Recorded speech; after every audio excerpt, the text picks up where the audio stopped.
Arizona Territory, 1870. The dust never truly settled in Whitetail Canyon. It hung like a veil between earth and sky, between past and future, between what a person was and what they might become. For Nathan Zachary, that dust was both curse and comfort. It coated his throat on the long rides, but it also covered his tracks when he needed to disappear. And Nathan had become quite skilled at disappearing. Standing at the edge of Sorensen Creek, Nathan watched his reflection ripple in the current.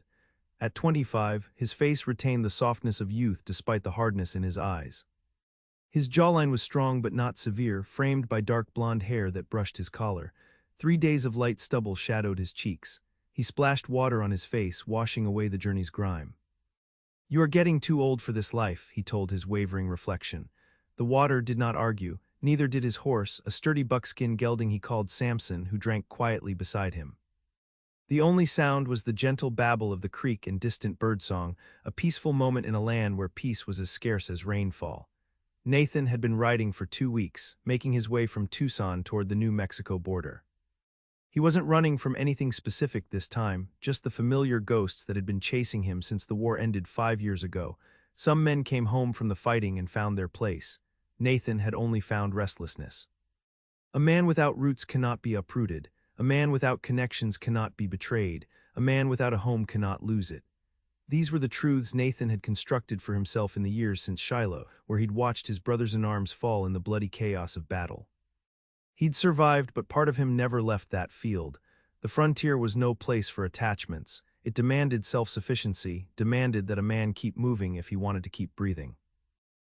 Nathan had seen too many good men die because they slowed down, because they trusted, because they cared. The West was magnificent in its beauty but merciless in its judgment. Love was a luxury for those in cities back east, not for those scratching survival from this harsh land. That was what Nathan told himself anyway, on the long rides between nowhere and nowhere else. He refilled his canteen and remounted Samson. According to his crude map, Copper Springs was less than a day's ride ahead. It wasn't much of a town, just a collection of buildings that had sprung up around a stage stop and trading post, but it would have whiskey and perhaps work. That was all Nathan required. As the sun climbed higher, the landscape changed from scrub to pine. The elevation rose, bringing with it cooler air and deeper shadows beneath the trees. Nathan kept one hand near his Colt revolver out of habit. Apache territory was not to be taken lightly, especially by a lone rider. Though relations had been relatively peaceful in recent months, the situation remained as volatile as a keg of black powder next to an open flame. By late afternoon, thin columns of smoke appeared on the horizon, cook fires from Copper Springs. Nathan urged Samson to a slightly faster pace. He'd sleep in a real bed tonight, even if it was just a lumpy mattress in some flea-bitten boarding house. The town's single street came into view as the sun dipped toward the western mountains. Copper Springs was exactly what Nathan expected, a dusty main street lined with wooden buildings, most showing the weathered patina of neglect. A general store, a saloon ironically named the Oasis, a small hotel, a livery, and assorted businesses whose signs had faded beyond recognition. Nathan dismounted in front of the livery stable. An older man with skin like tanned leather emerged from the shadowy interior. "Take good care of him," Nathan said, handing over the reins. "He's carried me a long way." "That'll be 50 cents for the night, feed included," the stable master replied, eyeing both horse and rider with equal suspicion. Nathan paid without complaint, gathered his saddlebags and rifle, and headed toward the hotel. The street was relatively quiet, with only a few locals moving about their business. Most of the activity seemed centered around the Oasis, where the tinny sounds of a poorly tuned piano competed with bursts of raucous laughter. The hotel was a 2-story building with peeling paint and a sagging porch. Inside, a thin man with spectacles perched on his nose looked up from a ledger. "Room's $1 a night," he said without preamble. "Extra 25 cents gets you a bath." "I'll take both." Nathan placed the coins on the counter, ignoring how the sum represented nearly his last dollar. Tomorrow, he'd need to find work or move on. "Room 4, top of the stairs, bathrooms out back. I'll have hot water sent up in an hour." Nathan nodded his thanks and climbed the narrow staircase. The room was small but clean, with a bed, a chair, and a small table. The window overlooked the main street, offering a view of the Oasis across the way. He stashed his rifle under the bed, placed his revolver on the table within easy reach, and sat heavily in the chair. For a moment the familiar emptiness threatened to overwhelm him. In these quiet moments when there was no immediate danger or purpose, Nathan felt the weight of his solitary existence, but he pushed the feeling aside. Loneliness was safer than connection in this untamed land. He'd seen what happened to men who put down roots, who opened themselves to caring about others. They either watched those they loved suffer and die, or they became soft and died themselves. After a rudimentary bath that nonetheless left him feeling more human, Nathan dressed in his cleanest shirt and made his way to the oasis. His stomach reminded him that jerky and hardtack had been his only companions on the trail for too long. The saloon was half full, populated by the usual assortment of cowboys, miners, and local townsmen. Conversation quieted briefly as he entered, the natural wariness that greeted any stranger in these parts before resuming at its previous volume. The piano player, a man with a gray beard and only 9 fingers, pounded out a lively tune that no one seemed to be listening to. Nathan claimed a corner table with his back to the wall, ordered whiskey and whatever food the kitchen had ready, and surveyed his surroundings.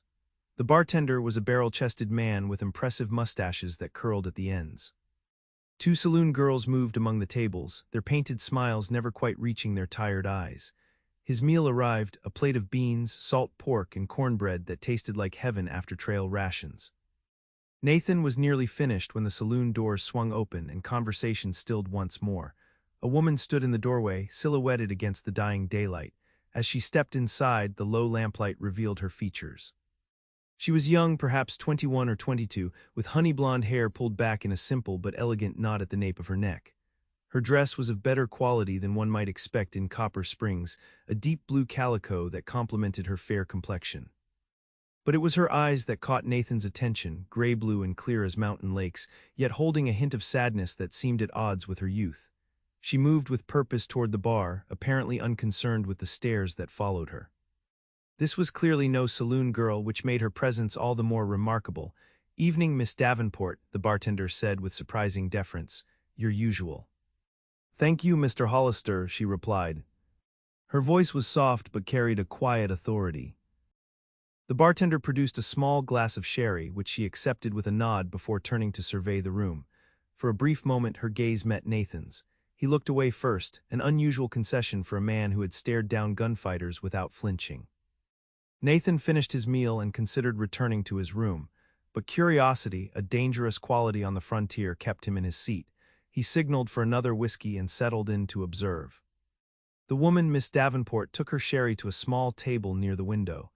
A leather-bound ledger emerged from her bag, and she began to make entries, occasionally sipping her drink. The regulars seemed accustomed to her presence, though a few cast glances her way when they thought she wasn't looking. Nathan's whiskey arrived, delivered by one of the saloon girls. "New in town?" she asked, lingering at his table. "Just passing through," he replied. "That's what they all say." She smiled, revealing a chipped front tooth. "I'm Lottie." "Nathan." "Well, Nathan, if you're looking for company later." "I appreciate the offer, but I'll be turning in early." Disappointment flickered across her face, quickly replaced by practiced indifference. "Suit yourself, handsome. Offer stands if you change your mind." As she walked away, Nathan noticed Miss Davenport watching the exchange, her expression unreadable. When she realized he'd caught her looking, she returned her attention to her ledger, a slight flush coloring her cheeks. The evening progressed with the predictable rhythm of frontier saloons everywhere. Men drank, played cards, argued over mining claims and cattle prices. Nathan nursed his whiskey, content to remain a silent observer. He was considering leaving when raised voices near the bar caught everyone's attention. A burly man with a red beard was looming over Miss Davenport's table, his posture aggressive. "I said I need more time," he growled. "The mine's going to pay out, but I need another month." "Mr. Decker, we've already extended your loan twice," she responded, her voice calm but firm. "The bank cannot continue to." "The bank," he spat the word. "You mean your father. He sits up there in his big house while good men work themselves to death. My father's policies are not. Your father's a thieving vulture." Decker's hand slammed down on her ledger. "And you're just his pretty little messenger girl." The room tensed. Nathan found his hand drifting to his revolver beneath the table. Miss Davenport didn't flinch. "I understand you're frustrated, Mr. Decker, but threatening me won't change the bank's position. If you wish to discuss alternative arrangements, I suggest you come to the bank tomorrow when you're sober." "Don't you talk down to me, girl." Decker's face flushed deeper red. I was breaking rock in these mountains when you were still in diapers. He grabbed her wrist. In the same instant, several things happened. Miss Davenport tried to pull away, the bartender reached beneath the counter, and Nathan found himself on his feet, his chair scraping loudly against the floor. All eyes turned to him. "The lady asked you to continue this discussion tomorrow," Nathan said, his voice quiet but carrying across the suddenly silent room. Decker's bloodshot eyes narrowed. "This ain't your business, stranger." "You're making it everyone's business," Nathan replied, stepping away from his table. Let go of her arm. For a tense moment, Decker seemed to weigh his options. Finally, he released Miss Davenport's wrist with a dismissive gesture. "Fine, but your father's going to hear from me tomorrow, bank hours or not." He jabbed a finger toward her before turning and stomping toward the door. The room collectively exhaled as he left. Conversations resumed, though now in hushed tones. Nathan remained standing, uncertain whether to return to his table or check on Miss Davenport. She made the decision for him by gathering her things and approaching. "Thank you, Mr. Zachary, Nathan Zachary." "Willa Davenport," she extended her hand, which he shook briefly. Up close, he could see that her eyes weren't simply gray-blue but contained flecks of silver, like sunlight on water.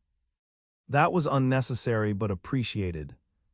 Seemed necessary from where I was sitting." A small smile curved her lips. "Mr. Decker is all bluster. He's been threatening my father for months, but he's harmless." "No one threatening a woman is harmless, Miss Davenport." Something shifted in her expression, a flicker of surprise perhaps or reassessment. "You're not from around here." "Just passing through." Of course, was there a hint of disappointment in her voice. "Well, Mr. Zachary, thank you again for your intervention. Good evening." She turned to leave, then paused. "If you're looking for work, the bank could use someone like you. We're short-handed since Mr. Tillman left for California." Before Nathan could respond, she was gone, the saloon doors swinging behind her. He returned to his table, aware of the curious glances from the other patrons. The bartender brought him another whiskey he hadn't ordered. "On the house," the man said, "not many would stand up to Decker like that." "Is he really harmless?" The bartender wiped the table with a rag. "Decker mostly talk, but a man who drinks like he does and keeps losing money in that played-out mine of his, well, talk can turn to action when a man gets desperate enough." Nathan nodded, processing this information. "And Miss Davenport, what's her story?" "Willa," the bartender leaned in slightly. "She's Edmund Davenport's daughter. He owns the bank, half the buildings in town, and most of the good grazing land south of here. Willa handles collections and accounts, since her brother took off for San Francisco 2 years back." "Unusual occupation for a woman." "Unusual woman," the bartender straightened. "Smart as a whip, that one. Gets her looks from her mother, God rest her soul, and her head for business from her father. Every eligible man from here to Prescott has tried courting her, but she keeps to herself mostly. Says she's too busy for romance." Nathan thought of the sadness he'd glimpsed in her eyes.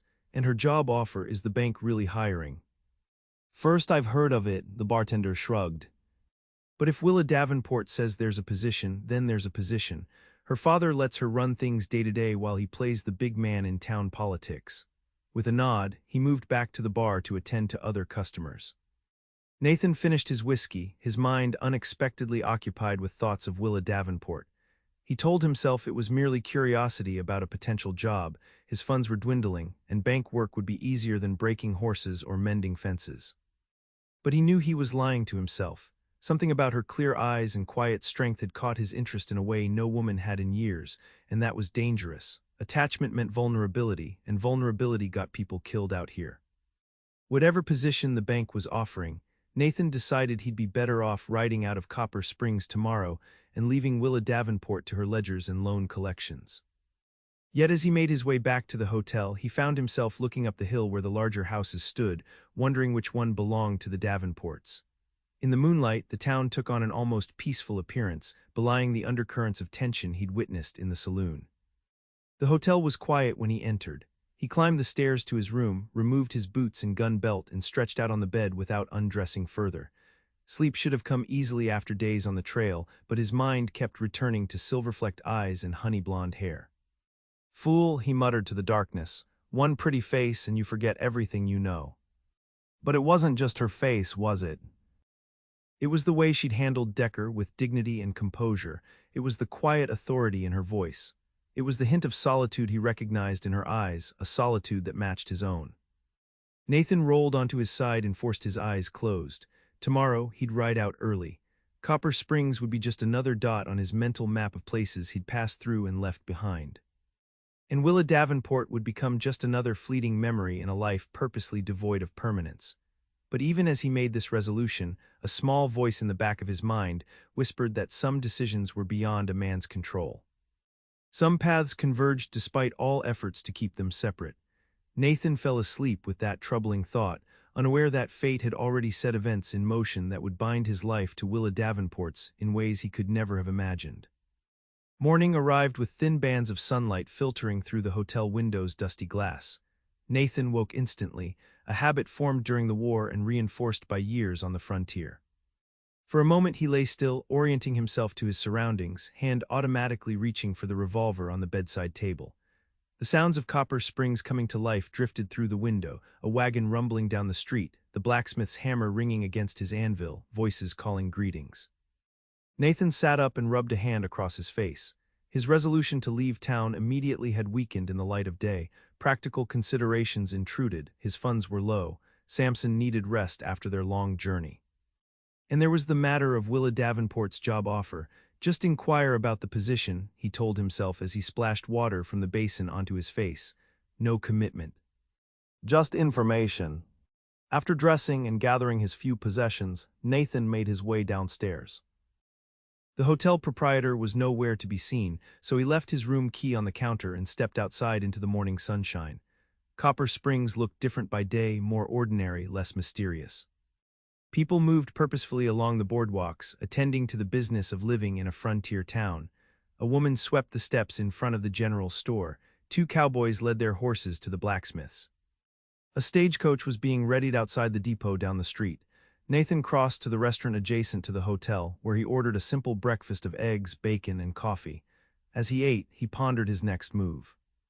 The sensible choice was still to leave, to continue his aimless journey, but the prospect of regular meals and a bed for a few weeks had its appeal.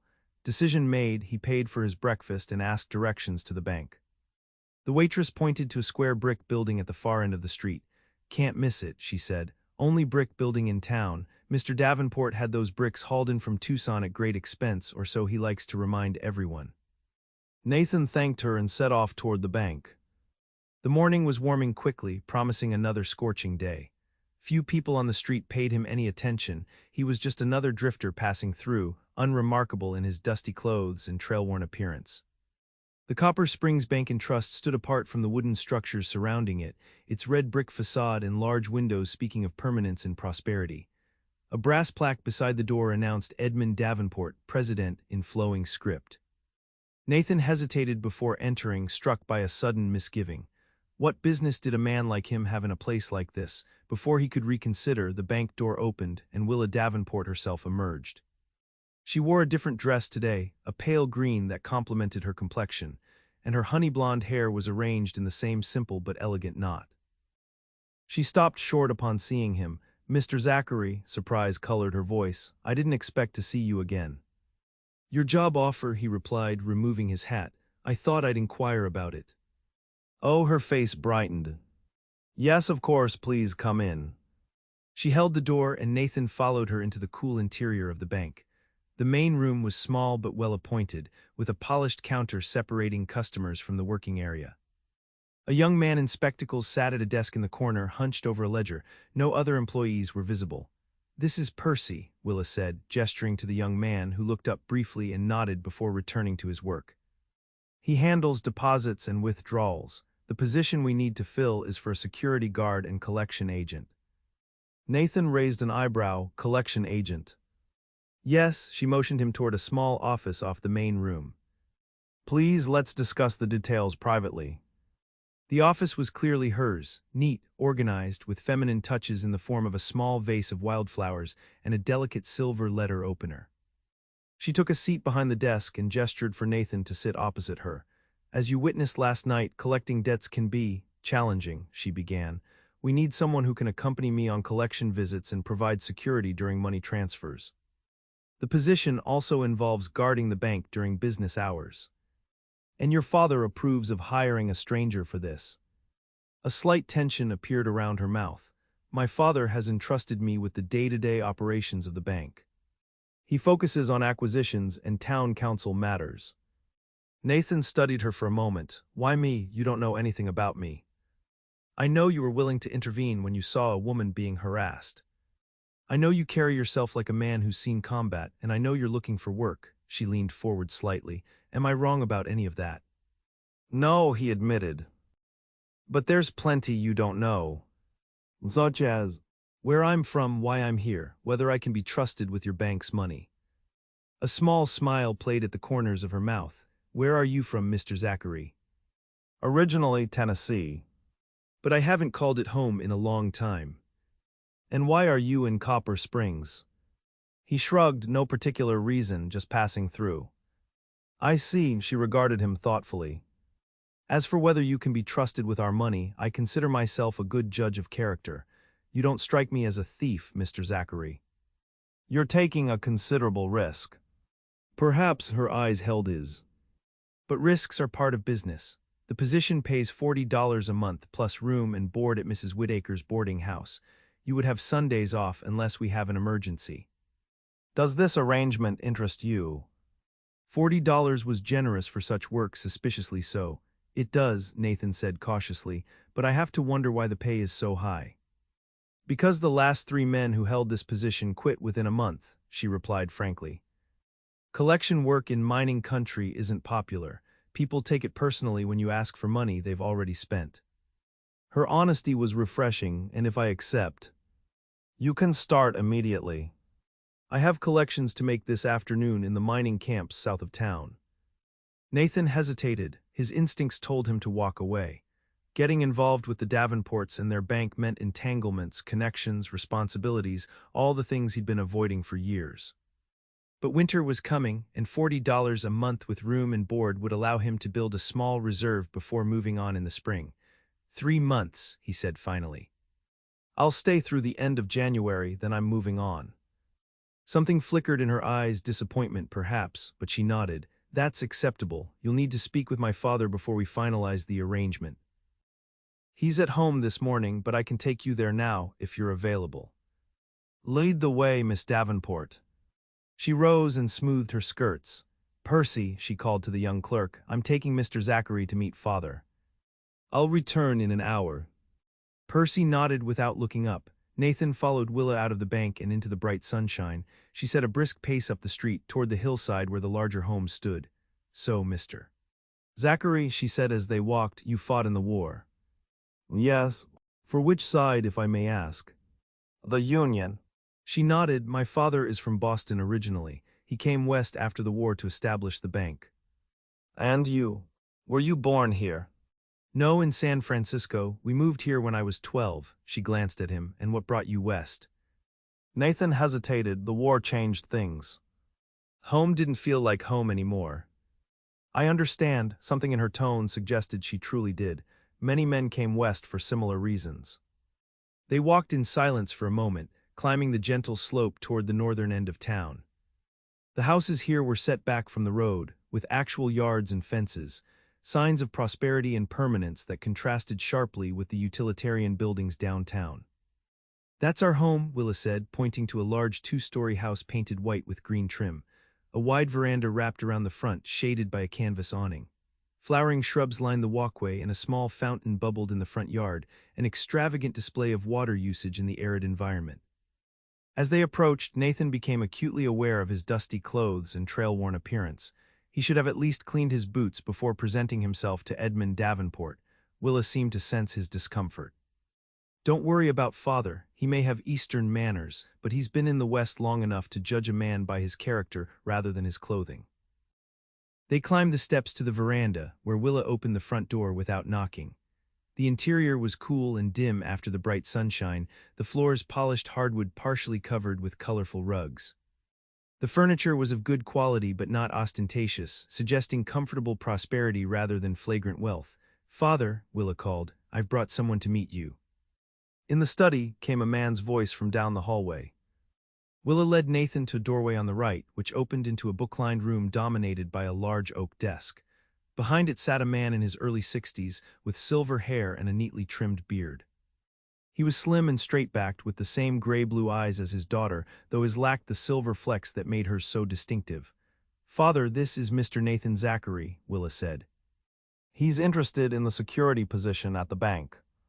Edmund Davenport rose from his desk and extended his hand. "Mr. Zachary, a pleasure." Nathan shook the offered hand, noting the firm grip that belied the man's age. "Mr. Davenport, please sit." Davenport gestured to a pair of leather chairs facing the desk. As they sat, he addressed his daughter. "This is the man who intervened with Decker last night." "Yes," Willa replied. "I believe he would be an excellent addition to our staff." Davenport's gaze returned to Nathan, assessing him with shrewd eyes. "Military background?" "Yes, sir, Union Cavalry.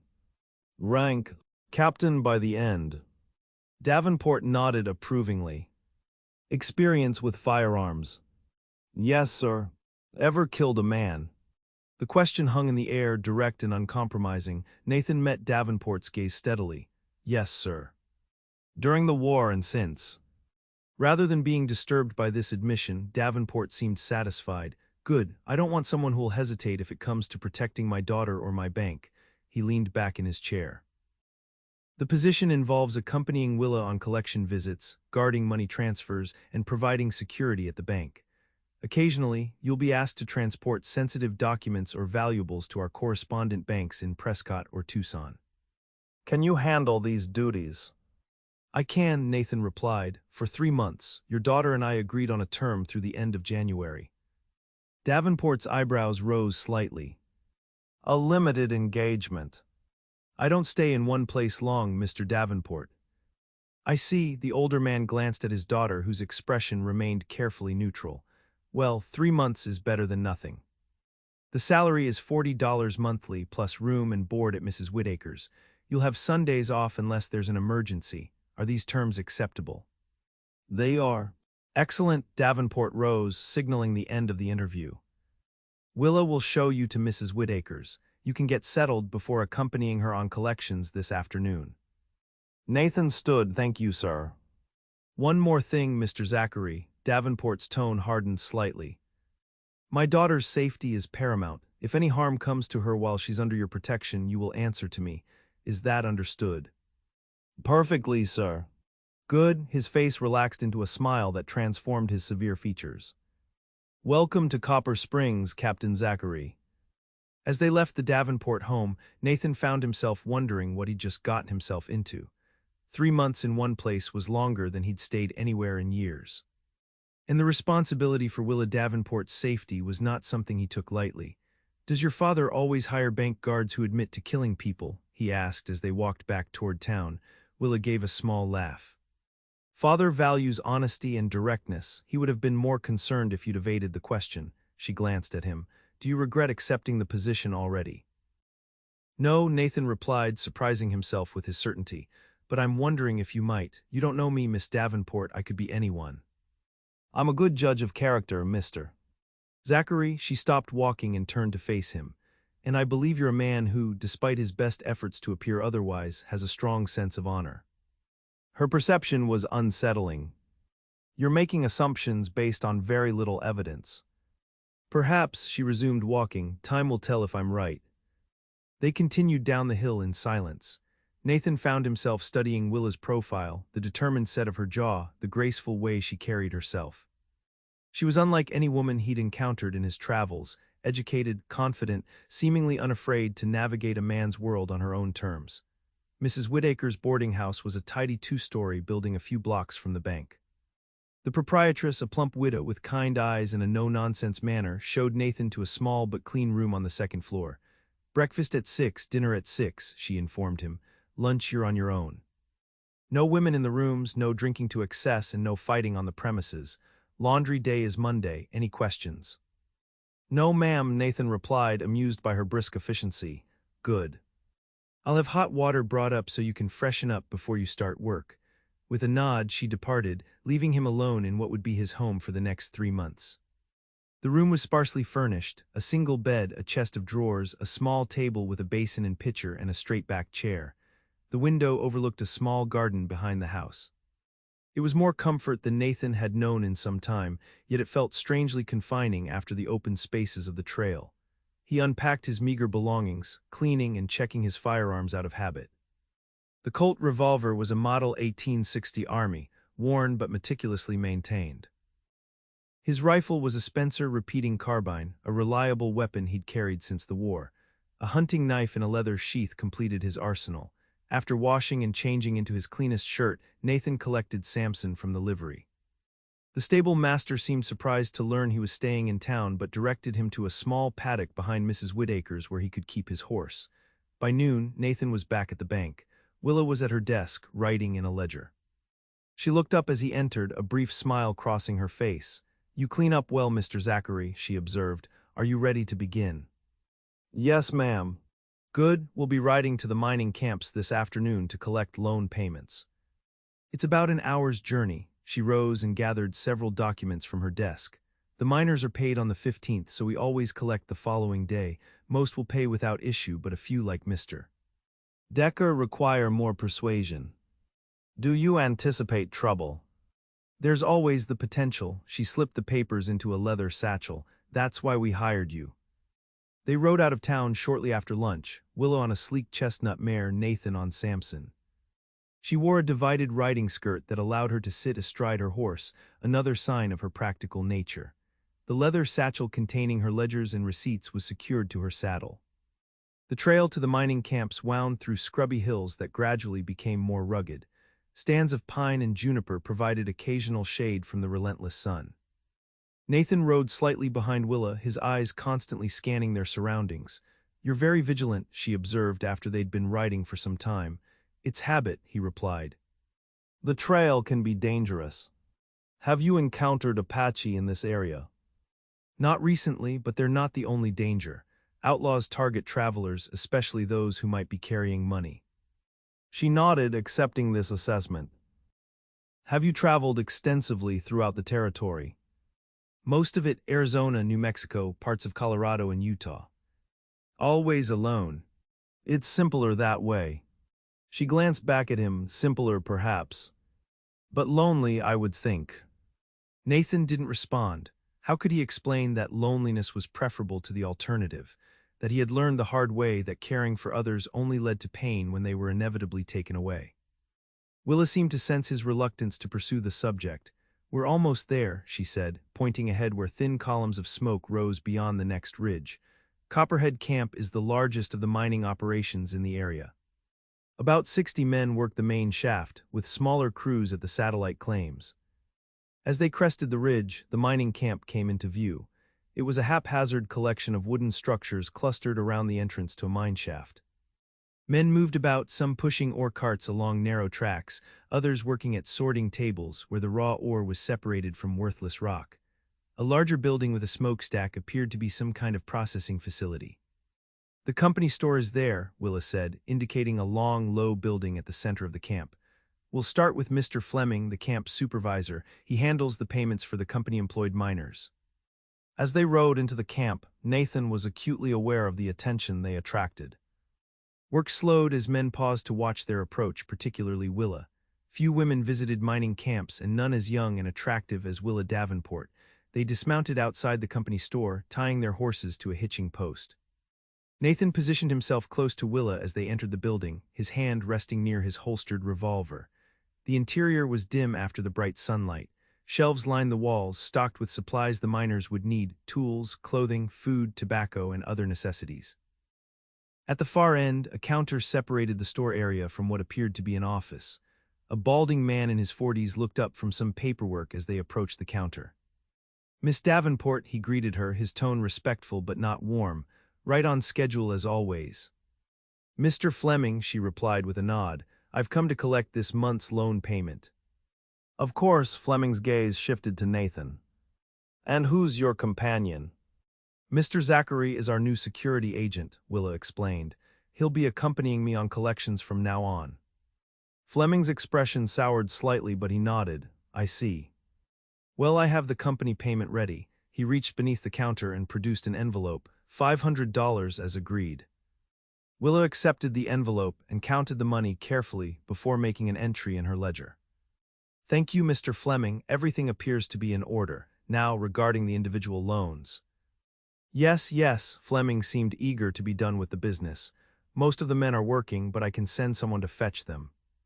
I would appreciate that. I have payments to collect from Mr. Harris, Mr. O'Donnell, Mr. Watson, and Mr. Decker.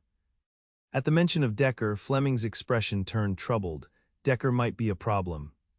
He's been drinking heavily since his latest assay came back poor, been talking wild about how the bank is trying to ruin him. Nathan stepped closer to Willa. Perhaps we should skip Mr. Decker today. She shook her head firmly. We cannot show favoritism or weakness, Mr. Zachary. Mr. Decker will receive the same opportunity to meet his obligations as everyone else. She turned back to Fleming. Please have the men notified that I'm here. Fleming shrugged and called to a young boy who was sweeping the floor. Tommy, run and fetch Harris, O'Donnell, Watson, and Decker. Tell them Miss Davenport is here for their payments. The boy nodded and scurried out. Fleming gestured to a small table and chairs near the office area. You can wait there, Miss Davenport. This might take a while. Willa and Nathan took seats at the table. As they waited, miners came and went from the store, many casting curious glances their way. Nathan maintained his vigilance, aware that word of their presence would spread quickly throughout the camp. The first 3 miners arrived promptly, paying their loans without incident. Harris and O'Donnell even had pleasant exchanges with Willa, asking after her father and commenting on the weather. Watson was more reserved but handed over his money without complaint. All 3 eyed Nathan warily but made no comment about his presence. An hour passed and Decker had not appeared. Willa checked her pocket watch with a frown. It seems Mr. Decker is avoiding us. That might be for the best, Nathan suggested. No, it isn't, her tone was resolute. We need to establish that payment is not optional. Mr. Fleming, where might we find Mr. Decker at this hour? Fleming sighed, probably at his claim on the North Ridge, or at Riley's tent saloon getting drunk, hard to say with Decker these days. We'll try his claim first, Willa decided, standing and gathering her materials. Nathan leaned closer to her. Miss Davenport, I don't think. I appreciate your concern, Mr. Zachary, but this is how business must be conducted. Her voice was low but firm. If we allow one debtor to avoid payment, others will follow suit. The bank cannot survive on inconsistent collections. Recognizing her determination, Nathan nodded reluctantly.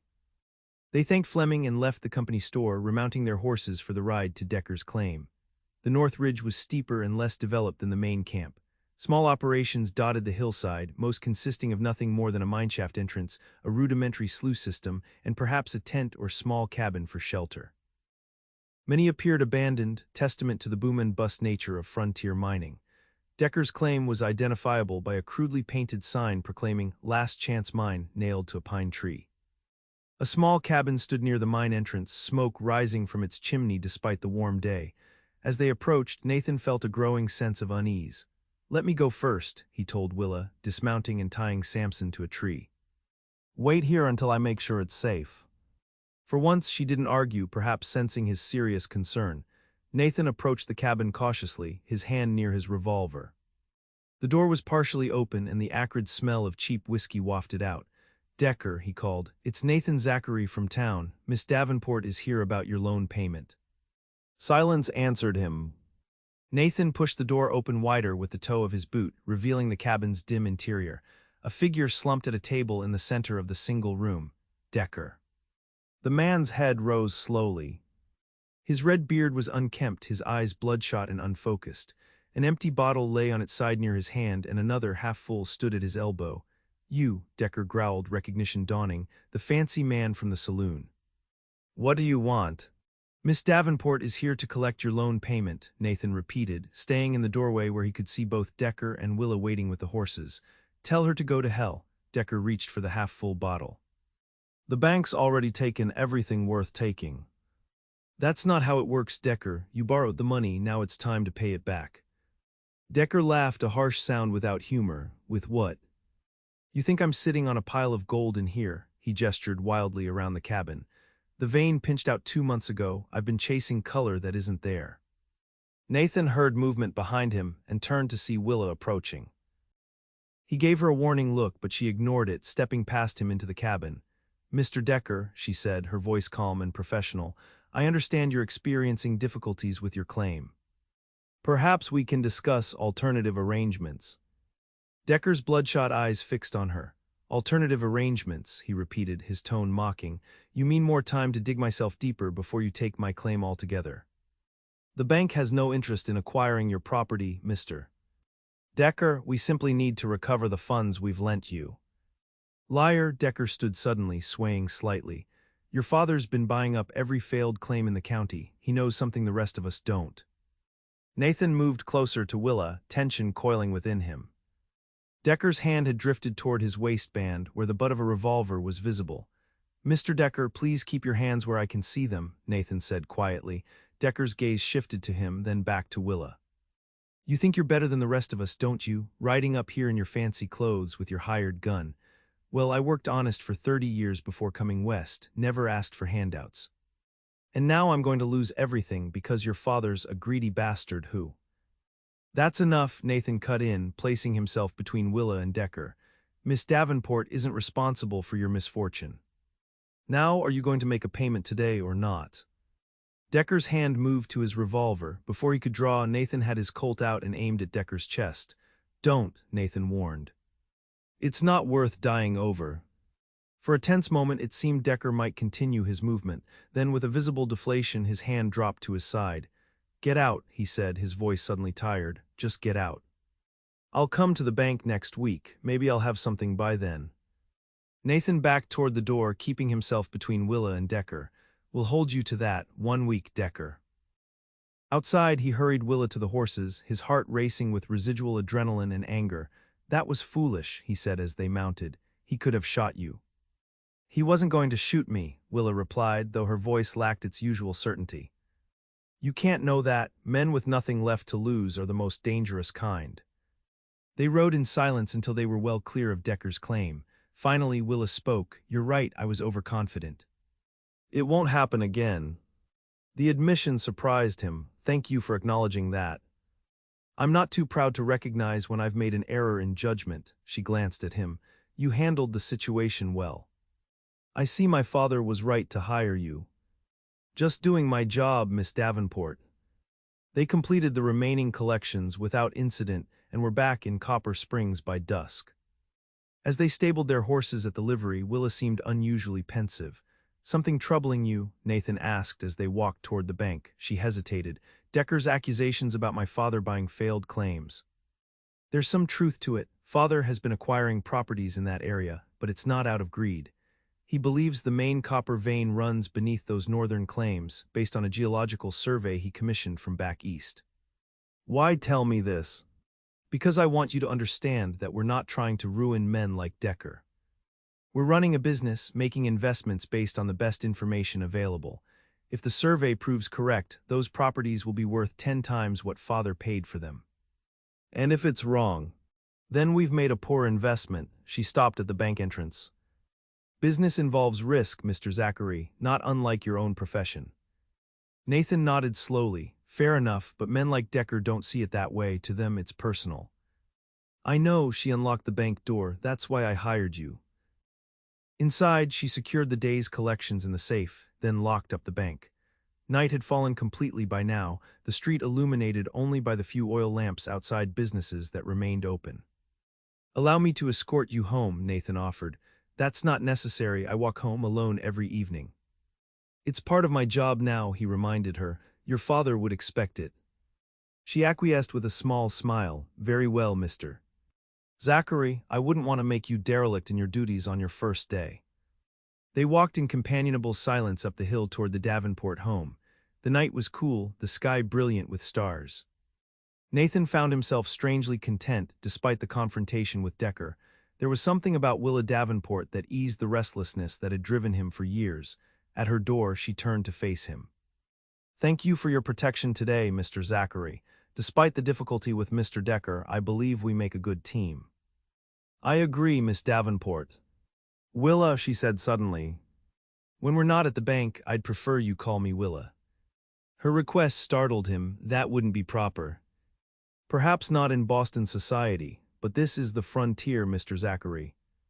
Formality seems rather unnecessary between people who may have to defend each other's lives.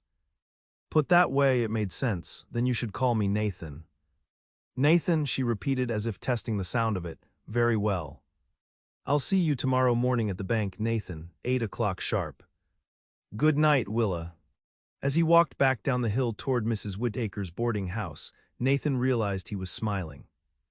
It was a foreign sensation, one he hadn't experienced in longer than he could remember. The knowledge that he would see Willa again tomorrow brought a warmth to his chest that had nothing to do with the evening temperature. And that, he reminded himself, was dangerous. Attachment led to vulnerability, and vulnerability led to pain.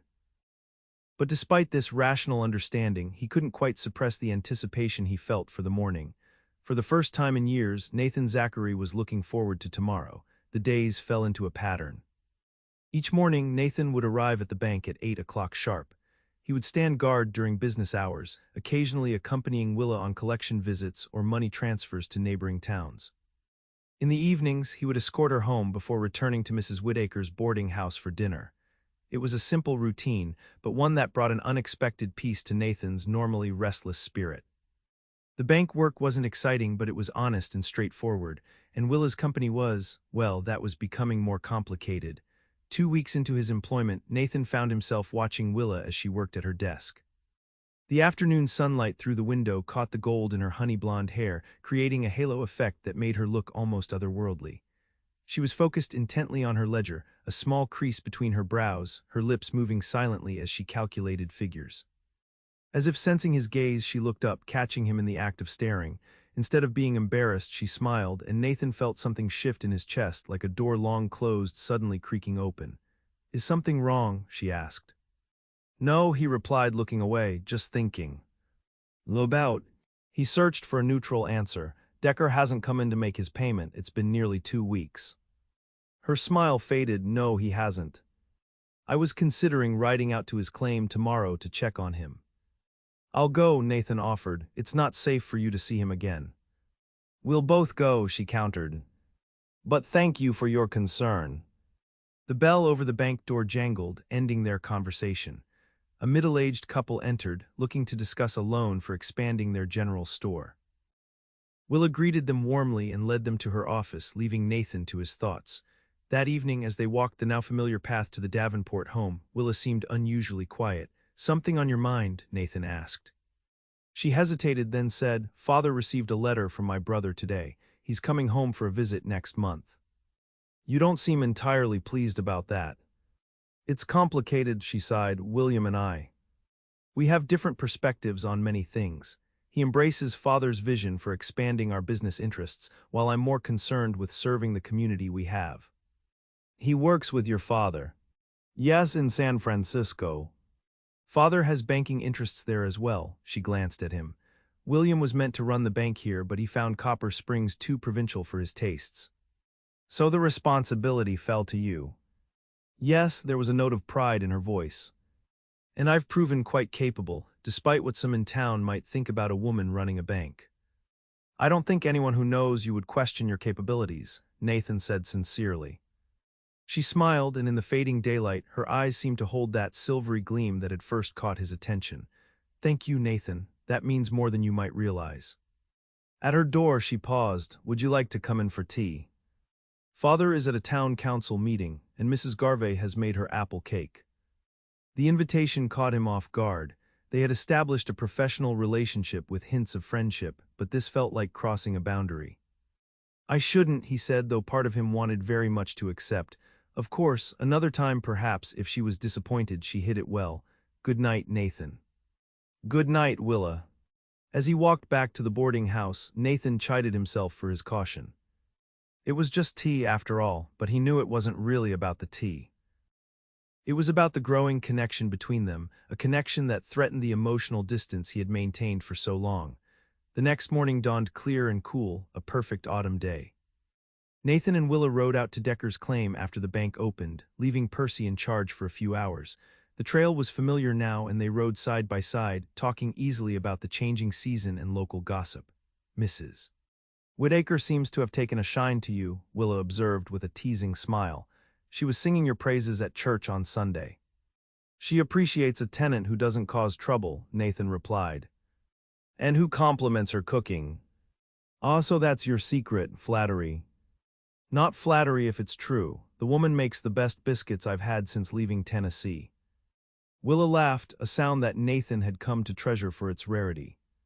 She was often serious and focused on business matters, so these moments of lightness seemed especially precious. As they approached Decker's claim, however, their mood sobered. The cabin looked abandoned, with no smoke from the chimney despite the morning chill. Nathan dismounted first, motioning for Willa to stay with the horses while he investigated. "Decker," he called, approaching the cabin cautiously. No response came from within. The door was ajar, swinging slightly in the breeze. Nathan pushed it open, his hand on his revolver. The cabin's interior was much as they'd left it 2 weeks ago, but with one significant difference: Decker was gone. The table still held empty bottles and unwashed dishes were piled in a basin, but there was no sign of recent habitation. Nathan checked the small bedroom area. Decker's few personal items, a razor, a change of clothes, a worn Bible, were missing. A quick inspection of the mine entrance revealed that tools had been removed as well. He returned to Willa, who had dismounted and was waiting anxiously. "He's gone," Nathan reported. "Took his personal effects and tools. Looks like he left a few days ago based on the dust." "That's unexpected," Willa said, frowning. "Decker has worked this claim for over 3 years. I didn't think he would abandon it. Maybe he finally accepted it was played out." "Perhaps," she glanced around the property. "This complicates things. The bank will need to file paperwork to formally reclaim the property due to loan default." They searched the cabin and surrounding area more thoroughly, but found no clue as to where Decker might have gone. Eventually, they remounted and began the ride back to town. "I'm troubled by this," Willa admitted as they rode. "It's not like Decker to give up, and certainly not to leave without confrontation. He's always been vocal about his grievances." "People can surprise you," Nathan said. "When options run out, they sometimes make unexpected choices." I suppose she didn't seem convinced. "I just hope he's not planning something foolish." Nathan shared her concern but kept his thoughts to himself. Men like Decker, backed into a corner and fueled by resentment, could be unpredictable. He made a mental note to be especially vigilant in the coming days. Back in Copper Springs, they reported Decker's disappearance to Sheriff Holloway, a grizzled veteran of the frontier with a pragmatic approach to law enforcement. "Can't say I'm surprised," the sheriff said, leaning back in his chair at the jailhouse.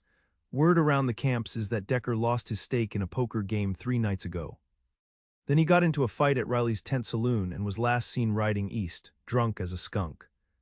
"East?" Willa looked troubled. "That's Apache territory." "Don't reckon they'll bother with a broken-down miner," Holloway replied with a shrug. "More likely he's headed to the new strike over in New Mexico. Plenty of failures trying their luck there." They thanked the sheriff for the information and walked back to the bank. Willa was unusually quiet, and Nathan could sense her distress. "It's not your fault," he said as they reached the bank steps. "Isn't it?" She stopped, turning to face him. "We pushed him when he was already at his lowest. Maybe if I'd been more flexible about his payment schedule." "Decker made his choices," Nathan interrupted gently. "You were doing your job, upholding agreements he entered into willingly. Don't take his failures on your shoulders." She studied him for a moment, then nodded slowly. "You're right, of course. It's just, sometimes the business of banking feels very cold.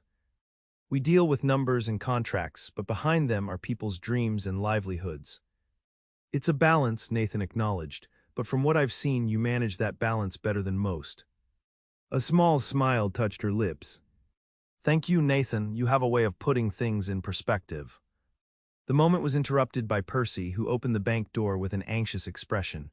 "Miss Davenport, there's a situation with the Wilkins loan, Mr. Wilkins is quite upset and insisting on speaking with you immediately."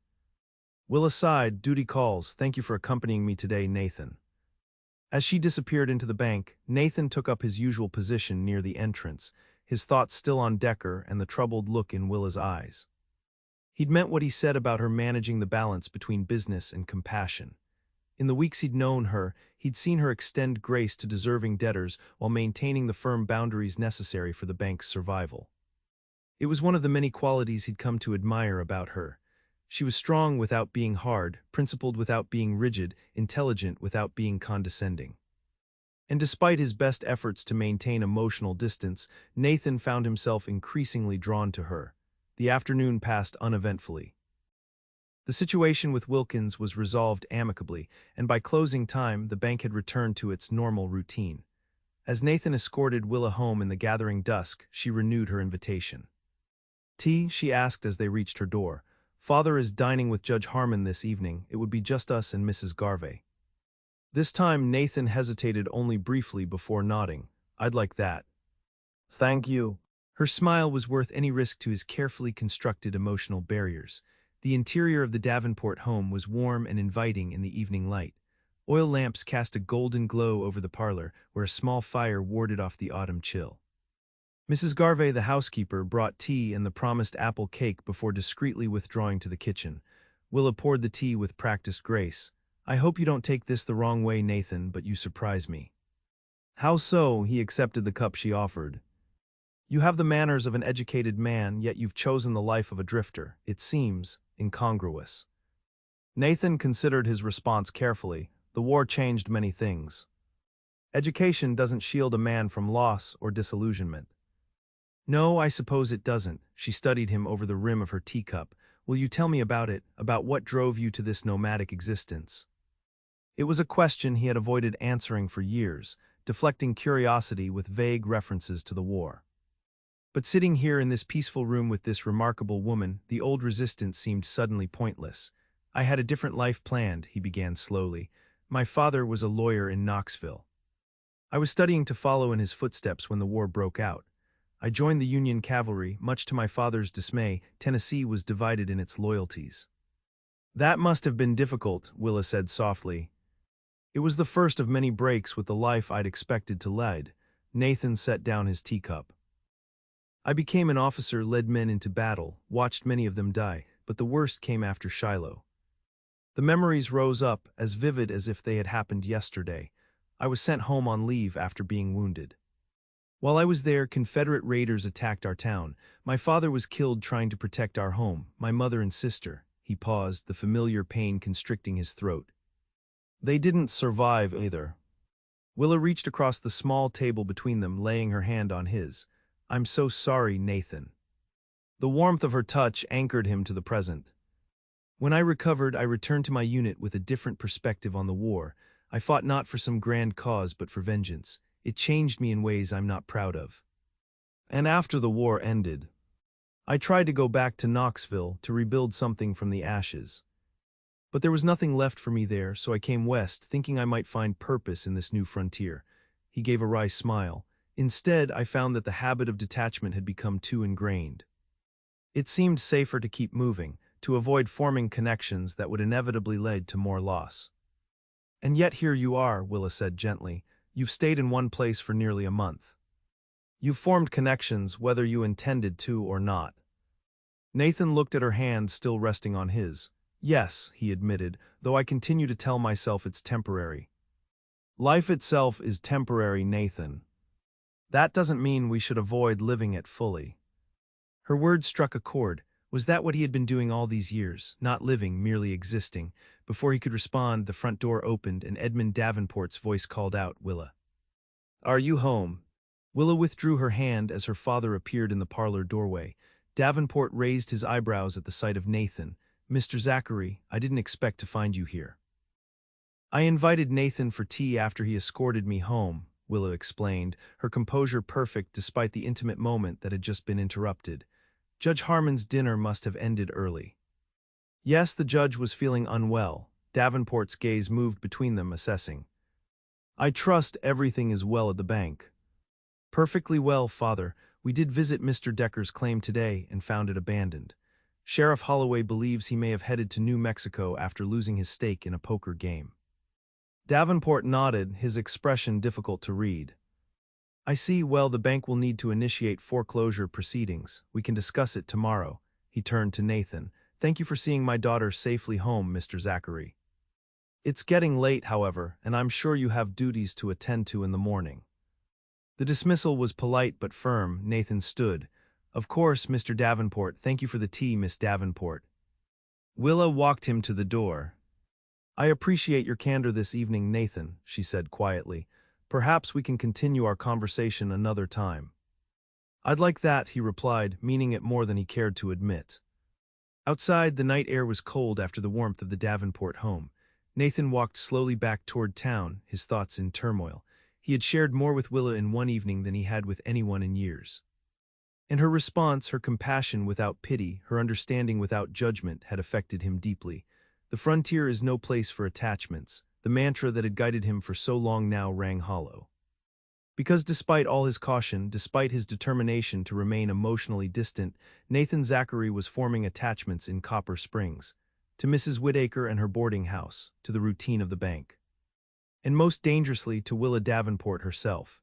As he passed the saloon, the sounds of raucous laughter and piano music spilled into the street. For a moment he considered going in, losing himself in whiskey and cards as he had so many times before, but the thought held no appeal. Instead, he continued to the boarding house where his small room now felt almost like home. Sleep was elusive that night. Nathan lay awake, replaying his conversation with Willa, remembering the warmth of her hand on his. For the first time in years, he allowed himself to contemplate a different future than the solitary path he had chosen. And for the first time in years, that contemplation brought hope rather than dread. The next day at the bank passed with agonizing slowness. Nathan found his attention repeatedly drifting to Willa, to the memory of her silver-flecked eyes in the lamplight, to the compassion in her voice as he shared his painful past. For her part, Willa seemed equally distracted, occasionally glancing up from her work to meet his gaze before quickly looking away. Edmund Davenport visited the bank around midday, closeting himself with Willa in her office for over an hour. When they emerged, Willa's expression was tight, her movements stiff. She avoided Nathan's questioning look, focusing intently on her ledgers for the remainder of the afternoon. As closing time approached, Nathan finally found an opportunity to speak with her privately while Percy was occupied with a last-minute customer. "Is everything all right?" he asked, keeping his voice low. "You seem troubled." She hesitated, then sighed. "Father has concerns about certain aspects of bank operations. It's nothing serious." Nathan sensed there was more she wasn't saying, but he didn't press. "I see. Will you still require an escort home this evening?" "Yes, thank you." She managed a small smile that didn't reach her eyes. "I appreciate your consistency, Nathan." The walk to the Davenport home that evening was marked by an uncomfortable silence. Whatever had transpired with her father had clearly affected Willa deeply, but she seemed reluctant to discuss it. Nathan respected her privacy, limiting their conversation to neutral topics like the changing weather and upcoming town events. At her door, he expected a quick goodnight, but instead, Willa paused. "Would you be available to accompany me on a journey tomorrow? Father wants me to deliver some documents to our correspondent bank in Prescott. It's a full day's ride, so we would need to stay overnight and return the following day." "Of course," Nathan replied, surprised. "Is Percy capable of managing the bank for that long?" "Father will oversee operations while I'm away." She avoided his eyes. "We should leave at dawn to make good time. Could you arrange for horses and provisions?" "I'll take care of it. Should I meet you here or at the bank?" "Here would be best." She finally looked at him directly, and Nathan was struck by the conflict visible in her expression. "Thank you, Nathan, for everything." Before he could respond, she had disappeared inside, leaving him puzzled by her behavior and the sudden trip to Prescott. It seemed out of character for Willa to depart on such short notice, especially given her dedication to the daily operations of the bank. Nathan arranged for fresh horses and supplies at the livery before returning to Mrs. Whittaker's for dinner. Throughout the evening, his thoughts kept returning to Willa, to the tension he'd sensed in her, to the way she'd thanked him for everything, as if it were a farewell rather than a simple expression of gratitude. By the time he retired to his room, a sense of foreboding had settled over him. Something wasn't right, but he had no choice but to wait for morning and whatever revelations it might bring. Dawn had barely broken when Nathan arrived at the Davenport home, leading 2 fresh horses laden with provisions for the journey. He'd packed efficiently: food, water, blankets, extra ammunition, and wore his gun belt with an additional revolver in his saddlebags.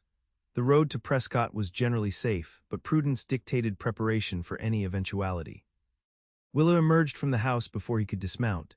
She wore a practical riding outfit: divided skirt, sturdy boots, and a warm coat against the morning chill. A small valise was slung over her shoulder, and she carried a leather document case. But it was her expression that caught Nathan's attention, resolute yet haunted. Good morning, he said, helping her secure her valise to the saddle. You're ready early. I wanted to get an early start. She avoided his gaze, focusing on adjusting her stirrups. The days are getting shorter, and I'd prefer not to be on the road after dark. Understandable, Nathan handed her the reins. The weather looks favorable at least. They set off as the first rays of sunlight touched the eastern mountains. The road to Prescott wound through higher elevations, through pine forests and across open meadows. Under normal circumstances, it would have been a pleasant journey, but the tension radiating from Willa made conversation difficult, and they rode in silence for the first hour.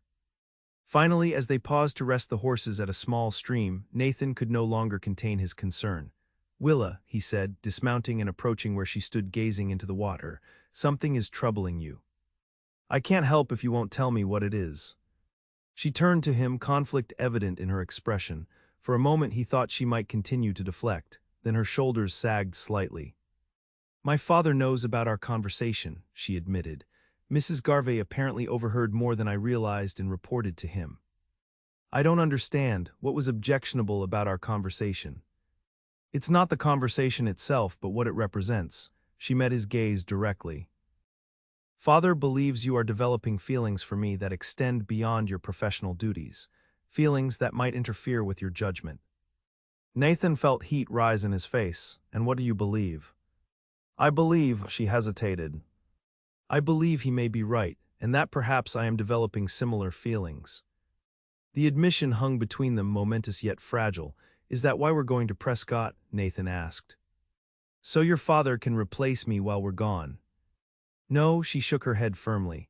The documents for the correspondent bank are genuine, but father did suggest that this trip might be an opportunity for us both to reconsider our positions.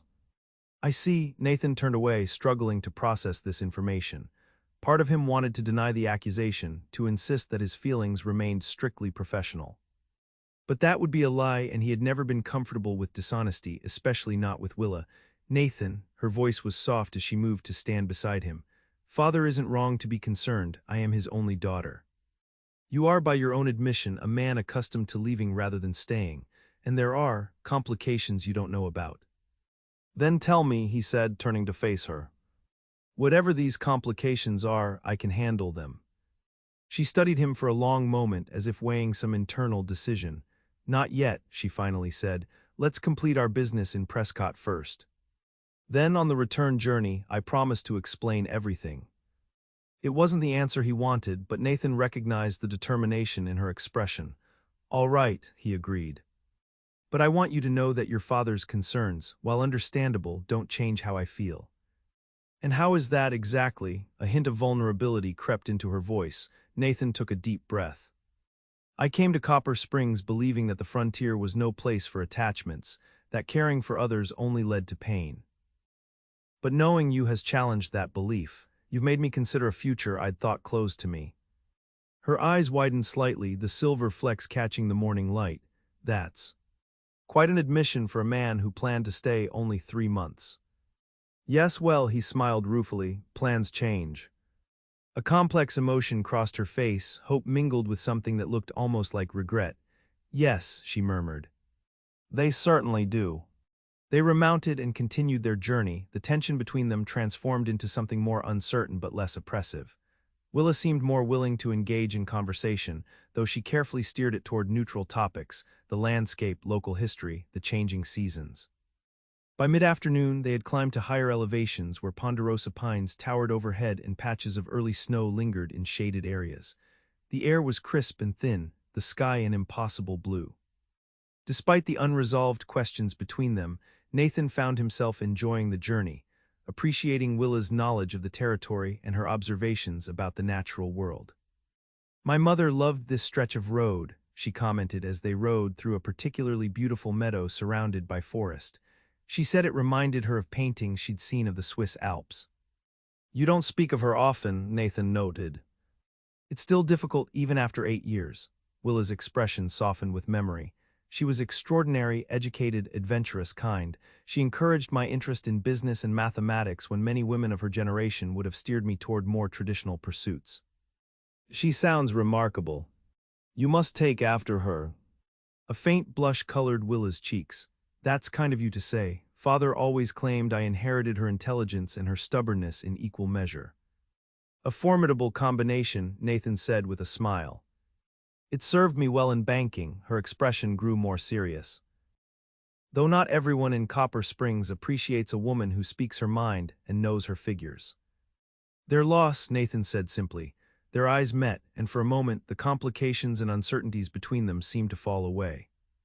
Then Willa looked ahead, her posture straightening. We should make better time if we want to reach Prescott before dark. The road gets tricky in the final stretch.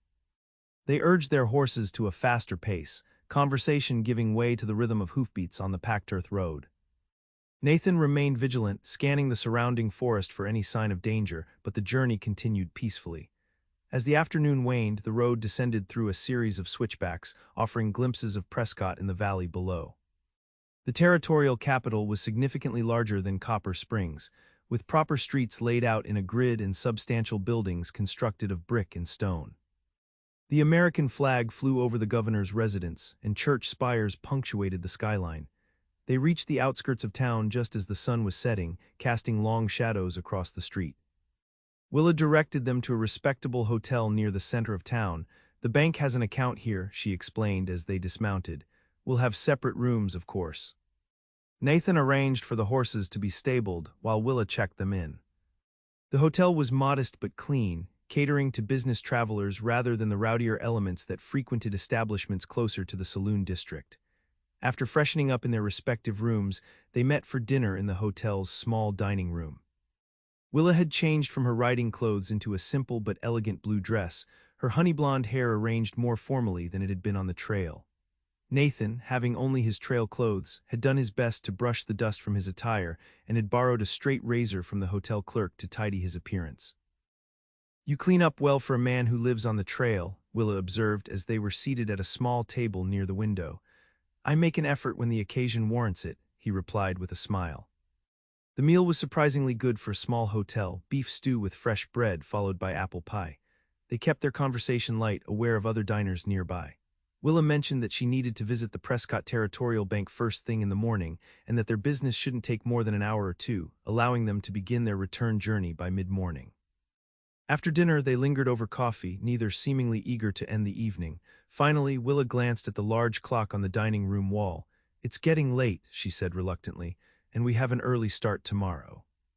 Nathan nodded. I'll escort you to your room. The walk up the hotel's narrow staircase and down the corridor to Willa's room took only moments, but it felt charged with unspoken words and feelings. At her door, she turned to face him. Thank you for accompanying me, Nathan, not just today but these past weeks. It's been, she searched for the right word, unexpected. In a good way, I hope. Yes, her voice was soft. In the best way. For a moment they stood there, the space between them filled with possibility. Nathan found himself leaning slightly forward, drawn by something stronger than conscious thought. Willa's eyes widened, but she didn't step back. Then from down the hallway a door opened and a hotel guest emerged, breaking the moment. Willa quickly unlocked her door. Good night, Nathan, she said, her voice steady despite the flush in her cheeks. I'll see you in the morning. Before he could respond, she had slipped inside, the door closing firmly behind her. Nathan stood there for a moment, processing what had nearly happened. He had almost kissed Willa Davenport, the daughter of his employer, a woman whose position in society was far above his own. A woman who had admitted there were complications he didn't know about. With a sigh, he returned to his own room, knowing sleep would be elusive despite the long day's journey. Morning arrived with a light dusting of snow, unusual for October but not unheard of at Prescott's elevation. Nathan met Willa for breakfast in the hotel dining room where she was already seated, reviewing documents from her leather case. She wore another riding outfit, practical for the return journey, her hair once again arranged in the simple knot she favored for traveling. Good morning, she greeted him, her manner professional, giving no indication of the charged moment they had shared the previous night. I hope you slept well. Well enough, Nathan replied, taking the seat opposite her. In truth, he had spent most of the night staring at the ceiling, his thoughts consumed by Willa and the uncertain future stretching before them. The snow is unexpected. It shouldn't affect our return journey. It rarely sticks this early in the season. She closed the document case. The bank opens at 9. I've ordered breakfast for both of us. Their meal arrived promptly: eggs, bacon, biscuits, and strong coffee. They ate in relative silence, the dining room nearly empty at this early hour. Nathan sensed Willa was preoccupied with the business ahead, so he didn't press for conversation. After breakfast, they walked the short distance to the Prescott Territorial Bank, a substantial stone building with large windows and ornate ironwork. Inside, Willa was greeted with respect by the bank manager, who ushered them into a private office.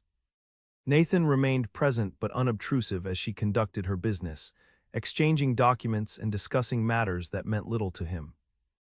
The transaction complete, they were back on the road by mid-morning, the light snow already melting under the strengthening sun. As they left Prescott behind, Nathan found himself both anticipating and dreading the conversation Willa had promised for their return journey. Whatever complications she needed to explain, he sensed they would change things between them, perhaps irrevocably. They had been riding for about an hour when Willa guided her horse off the main road toward a small clearing beside a stream. "Let's rest the horses," she suggested, "and I believe I owe you an explanation." Nathan dismounted and helped her down from her horse, their hands lingering together perhaps a moment longer than necessary. They led the animals to the stream to drink, then sat on a fallen log while the horses grazed nearby. For a long moment Willa was silent, seemingly gathering her thoughts.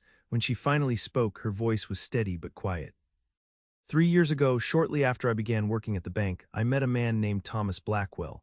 He was educated, charming, from a good family in St. Louis. He came to Copper Springs to establish a mining supply business." Nathan felt a prickle of unease at the direction this story was taking. "We became close," Willa continued. "Father approved, as the Blackwell name carried weight in business circles. There was talk of marriage." She paused, her gaze fixed on the distant mountains. "Then the supply business began to struggle. Thomas came to the bank for a loan, which Father granted based on my recommendation and Thomas's family connections." "I think I can guess what happened next," Nathan said quietly. She nodded. "The business continued to fail. Thomas became desperate, then reckless. One night he attempted to rob our bank, thinking he could escape with enough money to start over elsewhere." "Was anyone hurt?" "No, our night watchman discovered him, but Thomas managed to flee. He was caught trying to cross into New Mexico." Her hands twisted in her lap. "During his trial, it emerged that he had embezzled from his family business in St. Louis before coming west. He had been running a confidence scheme from the beginning." "I'm sorry, Willa," Nathan said, genuinely pained for her. "That's a terrible betrayal." "It was educational," she replied with a brittle smile. "I learned that my judgment regarding men is not as sound as I believed, and I learned how quickly a small town can turn a woman's heartbreak into scandal." "Is that why your father is concerned about your failings for me?" "Partly." She finally turned to look at him directly. "But there's more to it than that. Thomas is being released from territorial prison next month. His sentence was reduced for good behavior." The implications were immediately clear to Nathan. "And you're worried he might return to Copper Springs?" "Not worried, certain." Her voice hardened. "He sent a letter to Father, requesting a meeting upon his release. He claims to have information that would be valuable to our banking interests." "Sounds like another con to me," Nathan observed. "Undoubtedly. But Father feels obligated to hear him out, given the Blackwell family connections that remain important to our San Francisco operations." She sighed. "You can understand now why Father is concerned about any emotional entanglements I might form, especially with someone who, by his own admission, doesn't intend to stay in Copper Springs." The pieces fell into place. Edmund Davenport's cool reception at finding Nathan in his home, his pointed reminder about Nathan's temporary status, his concerns after Mrs. Garvey reported their intimate conversation. "I see," Nathan said slowly. "He believes I might hurt you the way Blackwell did." "Not in the same way, perhaps, but hurt nonetheless." Willa's eyes held his unflinching. "Can you honestly tell me he's wrong, Nathan? You agreed to stay for 3 months. What happens when January ends?" It was the question Nathan had been asking himself through the sleepless night. The answer that had seemed so clear for years, move on, keep traveling, avoid attachment, now felt hollow and insufficient. "I don't know," he admitted. "For the first time in a long time, I'm not sure what happens next. All I know is that the thought of leaving you behind." He trailed off, unable to articulate the ache the idea produced. "I appreciate your honesty," she said softly, "but you understand why this creates difficulty." I cannot risk my heart, my reputation, or the bank standing on uncertainty. What are you saying, Willa? I'm saying that whatever is growing between us must be contained, at least until these matters with Thomas are resolved, and until you decide whether you're truly capable of staying in one place. Her expression was pained but resolute. In public, we must maintain strictly professional behavior, and in private, we should be cautious. The rational part of Nathan understood her position. The emotional part, a part he'd suppressed for so long that its reawakening was almost painful, rebelled against the constraint. And if I were to tell you that I'm considering staying beyond January, he asked, that Copper Springs has begun to feel like somewhere I could belong. Hope flickered briefly in her eyes before caution reasserted itself. I would say that considering is not the same as deciding, and that 3 months is a very short time to overcome years of wandering. Before Nathan could respond, the sound of hoofbeats reached them. They both stood instantly alert. Nathan moved to the edge of the clearing, his hand on his revolver as he scanned the road. A rider appeared, moving at a leisurely pace. As he drew closer, Nathan recognized Sheriff Holloway from Copper Springs, mounted on his distinctive gray gelding. The sheriff raised a hand in greeting when he spotted them. "Miss Davenport, Mr. Zachary," he called as he approached. "Thought that might be you. Your father said you'd be on the road back from Prescott today." "Is something wrong, Sheriff?" Willa asked, concern evident in her voice. "Depends on your definition of wrong," Holloway replied, dismounting with a grunt. "Got a situation developing that might interest you, given your recent inquiries about Jade Decker." Nathan and Willa exchanged glances. "What kind of situation?" Nathan asked. "Decker's back," the sheriff said, accepting the canteen Willa offered. "Showed up in town yesterday acting mighty strange. He's been asking questions about bank schedules, money transfers, that sort of thing. Got Toby at the saloon worried enough to mention it to me." "You think he's planning something against the bank?" Willa's voice was steady, but Nathan could see the tension in her posture. "Can't say for certain," Holloway replied, handing back the canteen. "But a man who abandoned his claim, lost his stake in a poker game, then reappears asking about bank operations. That raises concerns in my line of work." "Have you confronted him?" Nathan asked. "Tried to. He wasn't at his usual haunts this morning. Thought I'd ride out to meet you, given the circumstances. Figured you'd want to know before you got back to town." "Thank you, Sheriff," Willa said. "We appreciate the warning." "I'll ride back with you," Holloway offered. "Better safe than sorry." They resumed their journey with the sheriff accompanying them, the previously private conversation necessarily postponed. Nathan kept closer to Willa than before, his senses heightened by the potential threat Decker represented. The sheriff rode on Willa's other side, occasionally commenting on the weather or local news, but mostly maintaining vigilant silence. The trip back to Copper Springs was uneventful, though tension had replaced the earlier intimacy between Nathan and Willa. By mid-afternoon, they were descending the final stretch of road leading into town. Everything appeared normal, people going about their business, smoke rising from chimneys, the distant sound of the blacksmith's hammer.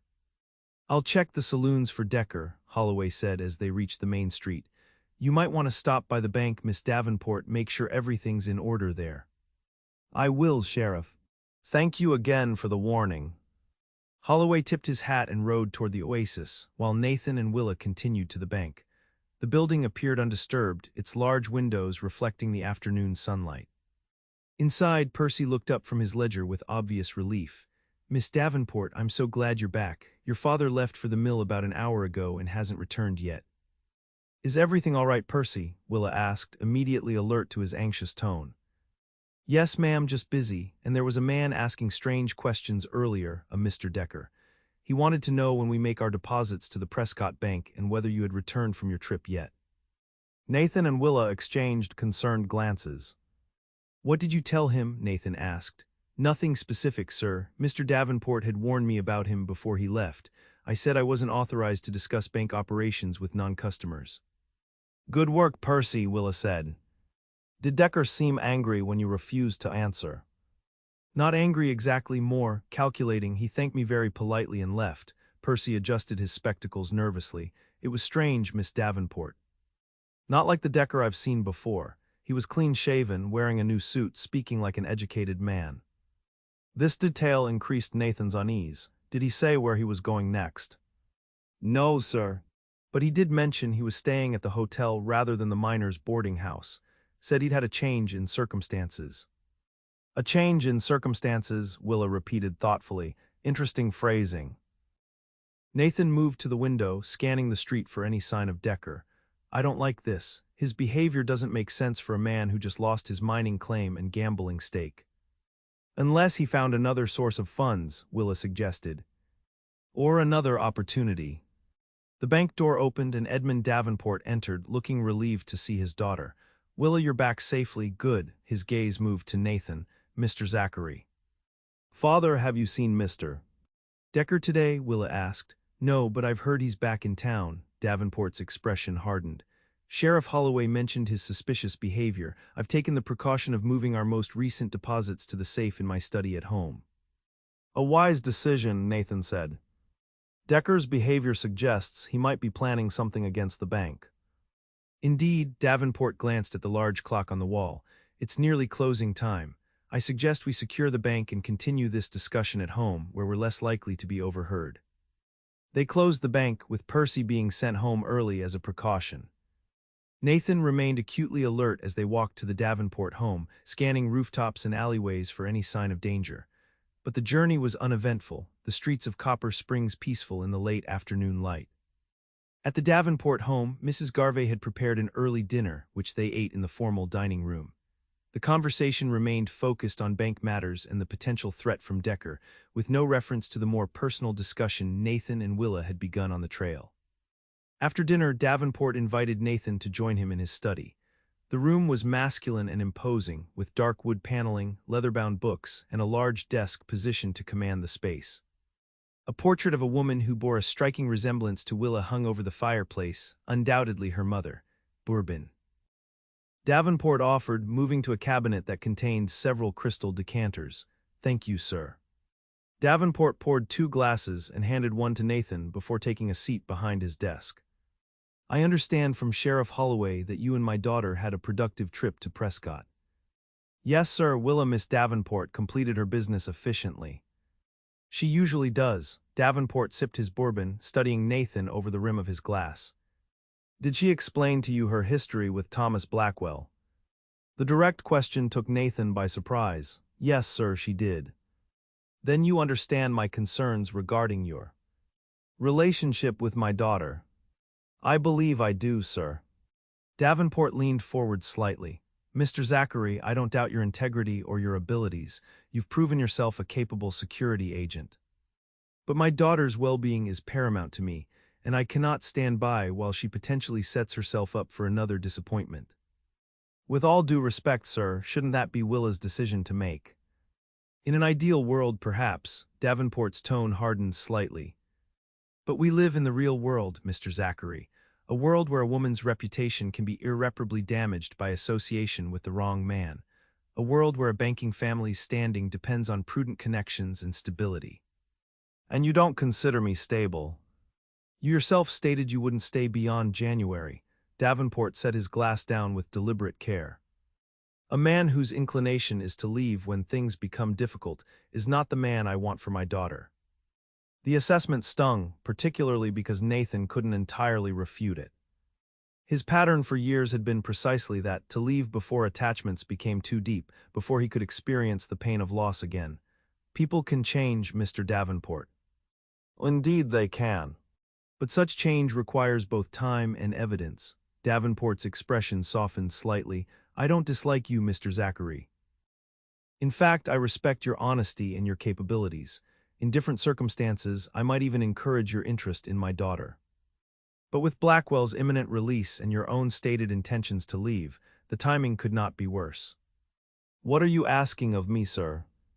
I'm asking you to consider Willa's best interests, which may not align with your current feelings for each other. Davenport rose, signaling the end of the conversation. Now, regarding Decker, I believe we should increase security at the bank until his intentions become clear.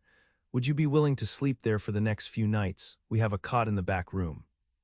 The abrupt change of subject was clearly deliberate, and Nathan recognized that further discussion of his relationship with Willa would be unwelcome. Of course, sir, I'll make the arrangements. Excellent, thank you, Mr. Zachary. Davenport extended his hand. I appreciate your understanding in all matters we've discussed." As Nathan shook the offered hand, he wondered if he truly did understand. Davenport's concerns were logical from a father's perspective, but they failed to account for the connection that had formed between Nathan and Willa, a connection that, despite all rational arguments against it, felt increasingly important to both of them. Willa was waiting in the parlor when Nathan emerged from the study. "Father has asked you to stay at the bank tonight, hasn't he?" she said, rising from her chair. "Yes, it's a reasonable precaution given Decker's behavior. It's also a convenient way to separate us." Her voice held a note of frustration. "Nathan, I want you to know that while I share some of Father's concerns, I don't agree with his approach. You're not Thomas Blackwell." "No, but I am a man who spent years avoiding commitment," Nathan replied honestly. "Your father isn't entirely wrong to question my intentions." "And what are your intentions?" She took a step closer, her eyes searching his face. "You said on the trail that you're considering staying beyond January. Were those just words?" "No," Nathan said firmly, "but I understand why they might seem insufficient." He reached for her hand, caution temporarily set aside. "Willa, I can't promise what the future holds. I can only tell you that meeting you has changed something fundamental in how I see that future." Her fingers tightened around his. "That's enough for now," she said softly, "just don't disappear without saying goodbye, that's all I ask." "I won't," he promised. A noise from the hallway, probably Mrs. Garvey, prompted them to step apart. "I should go," Nathan said. "I need to collect some things from Mrs. Whitaker's before heading to the bank." "Be careful," Willa urged. "Decker's behavior worries me more than Father is willing to admit." "I'll be vigilant," he assured her. "Try not to worry." But as Nathan walked back to Mrs. Whitaker's in the gathering dusk, he found himself increasingly concerned about Decker. The miner's transformation from desperate drunk to well-dressed, articulate questioner suggested something more calculated than a simple grudge.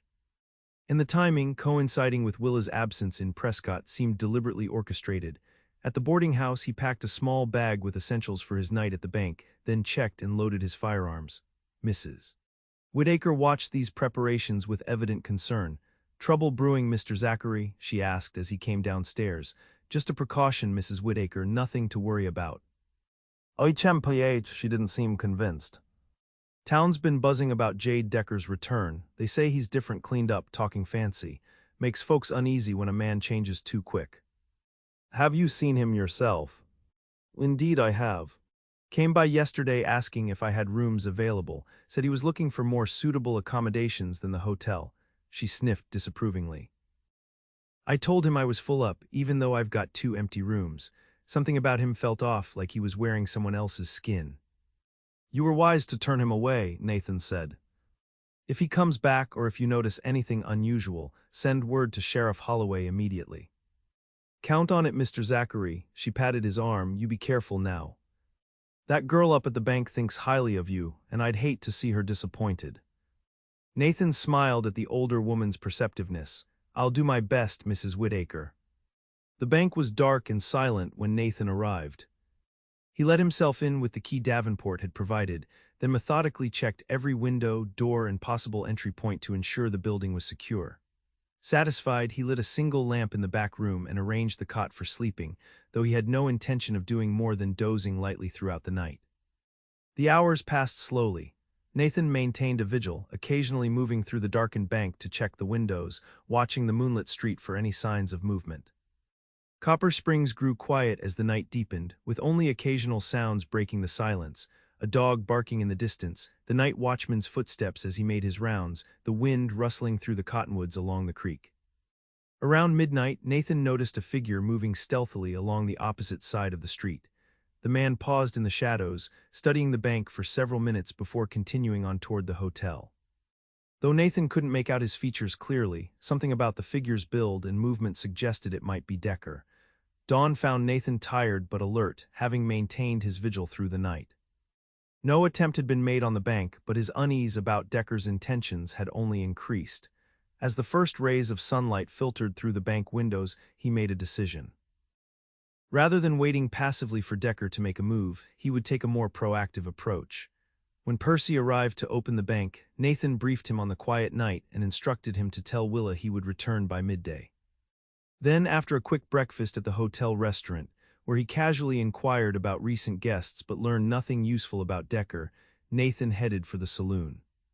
The Oasis was nearly empty at this hour, with only a few early drinkers nursing their glasses at scattered tables. The bartender, Hollister, was wiping down the bar when Nathan entered. "Mr. Zachary," he greeted him.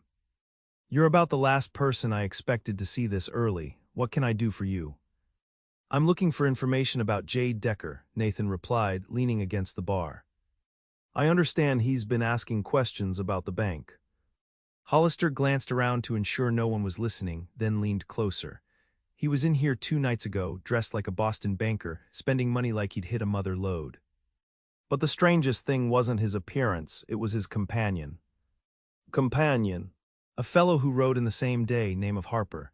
Eastern type, talks with big words and bigger ideas."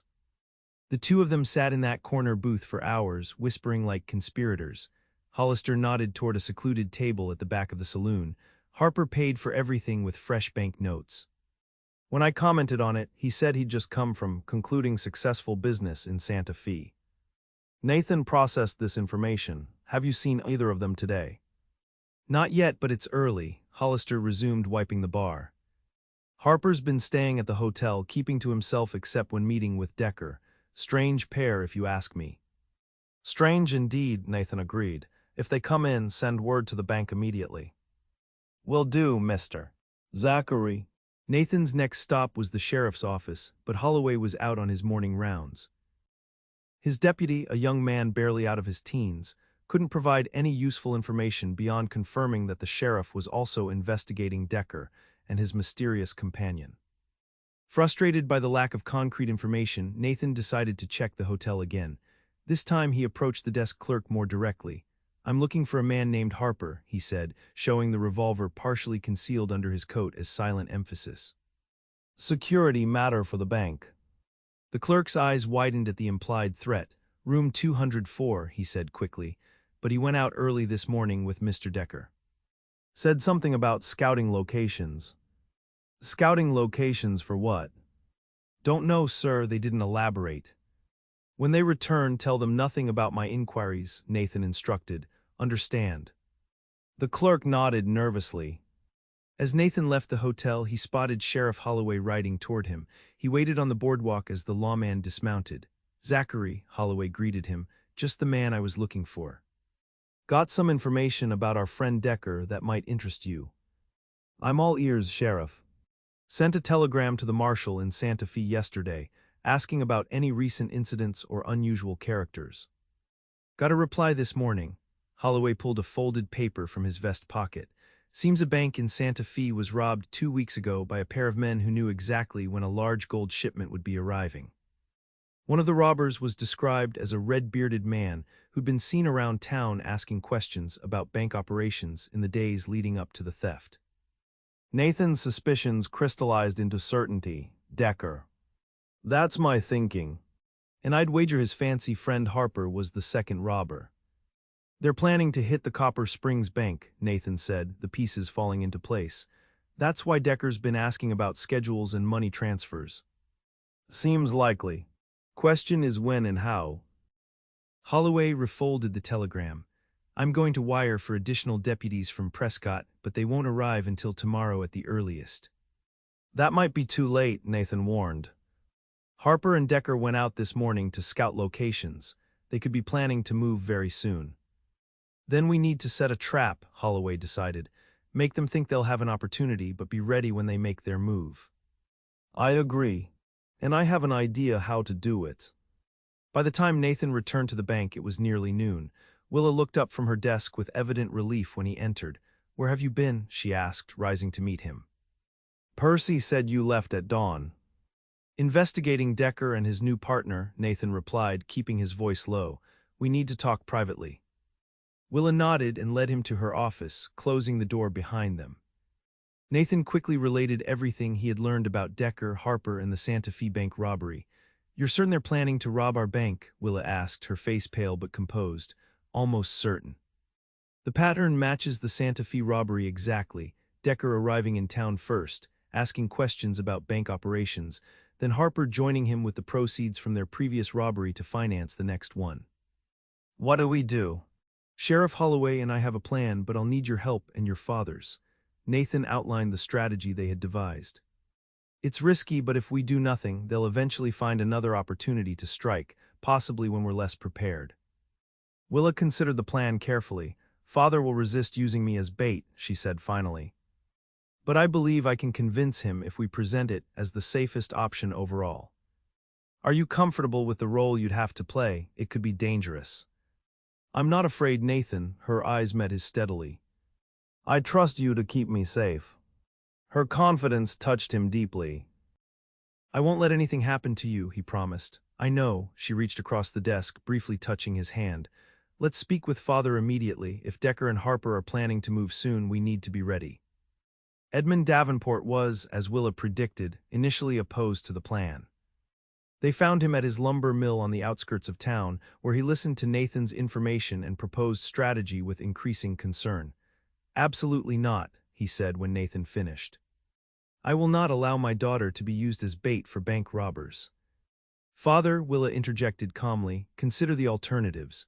If we do nothing, Decker and Harper will eventually find an opportunity to strike, possibly harming innocent people in the process. This way, we control the situation. We can set the trap without your involvement, Willa. No, we can't, Nathan said firmly. Decker knows the bank's operations. He'll be suspicious if we deviate from normal procedures. The transfer needs to appear authentic, and that means Willa must be involved. He's right, Father, Willa added.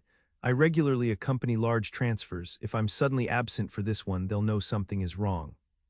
Davenport paced the small office, conflict evident in his expression. And you believe you can guarantee her safety? He asked Nathan.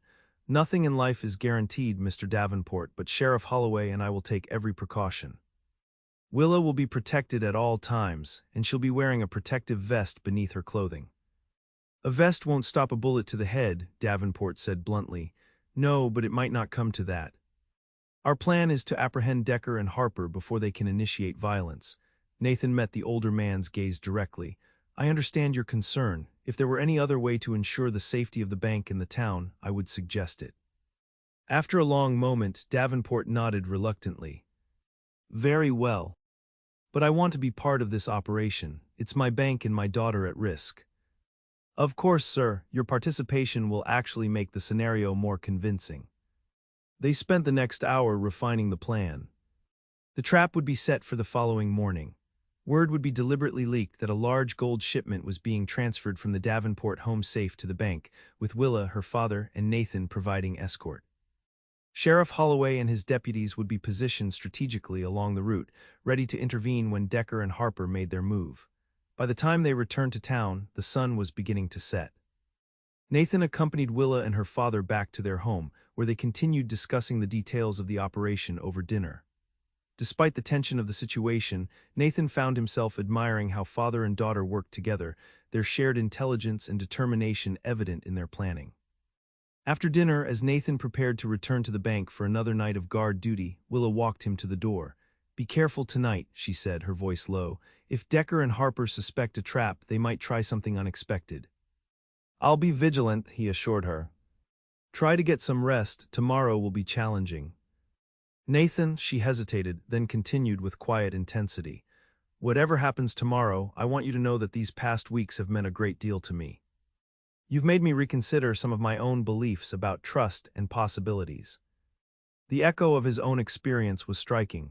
It seems we've had similar journeys, he replied softly. When this is over, perhaps we can discuss those possibilities more fully. I'd like that, she surprised him by leaning forward and placing a quick kiss on his cheek. Good night, Nathan. The warmth of that brief contact stayed with him as he walked back to the bank through the quiet streets. Despite the danger that lay ahead, Nathan felt a sense of purpose and clarity that had been missing from his life for years. Whatever happened tomorrow, he knew with sudden certainty that his future was intertwined with Willa's and with Copper Springs itself.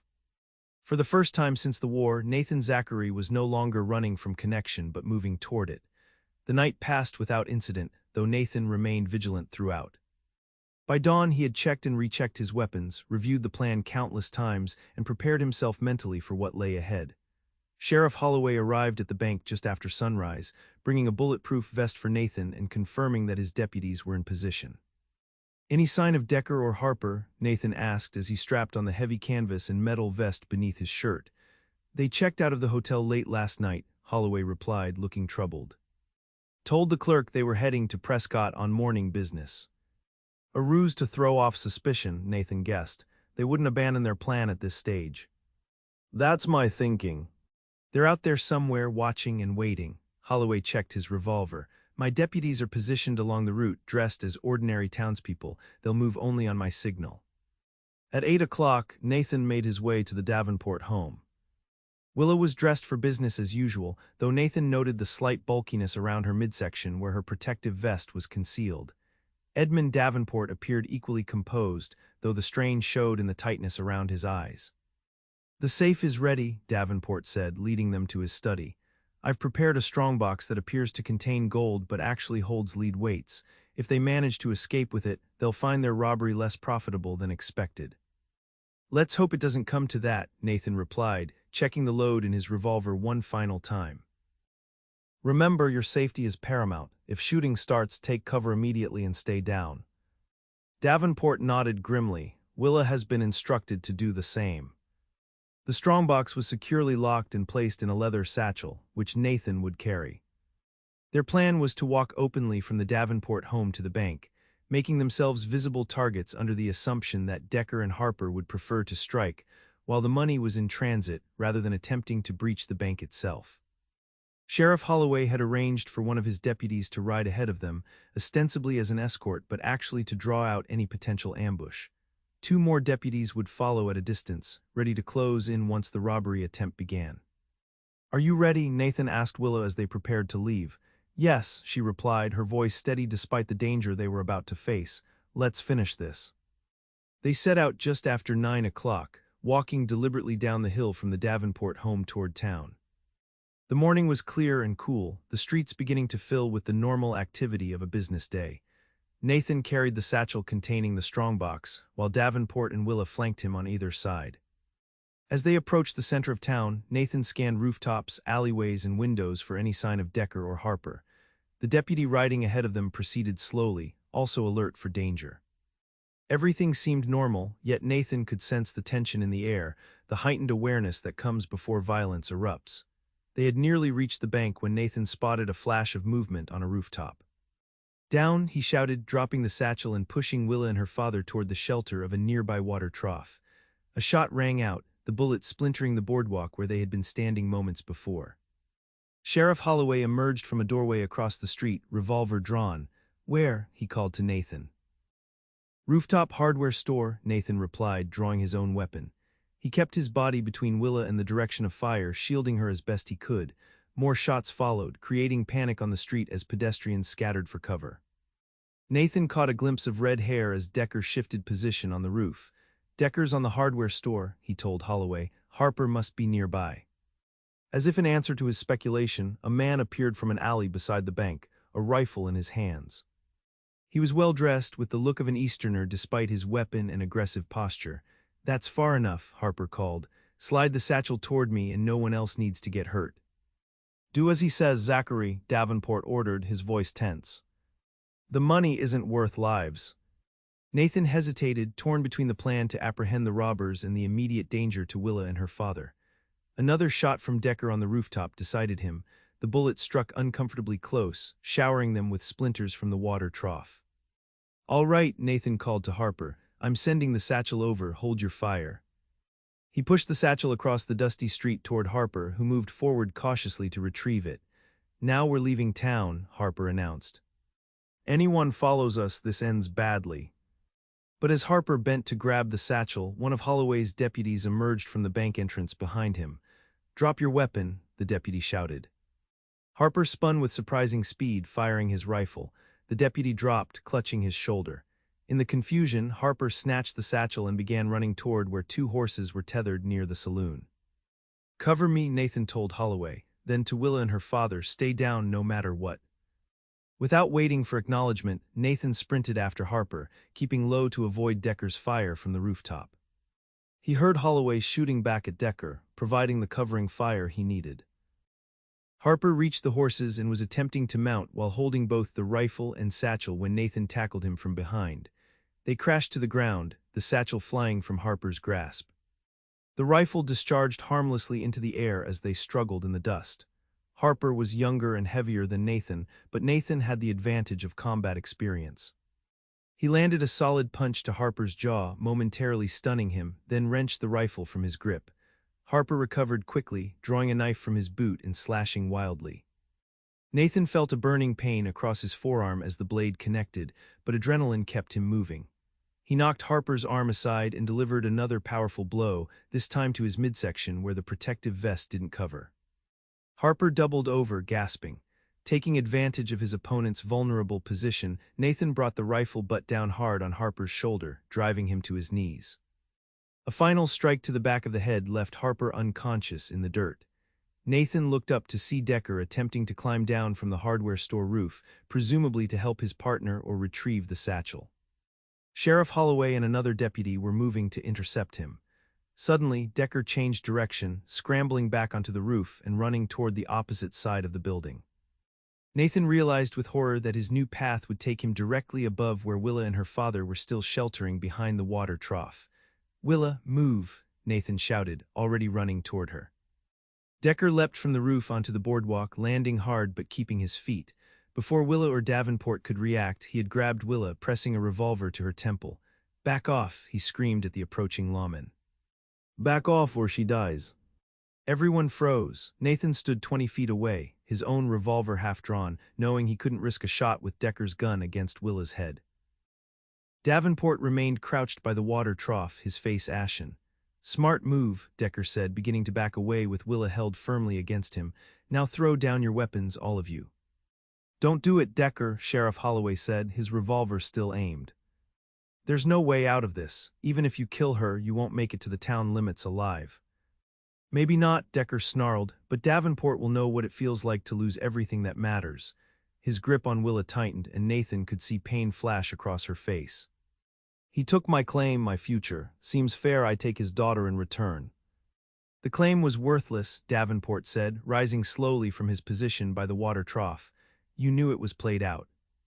The bank was merely reclaiming its investment after you defaulted on your loan." "Lies," Decker spat. "You wanted that land. Your Eastern friends told you something about it, something you didn't share with the rest of us."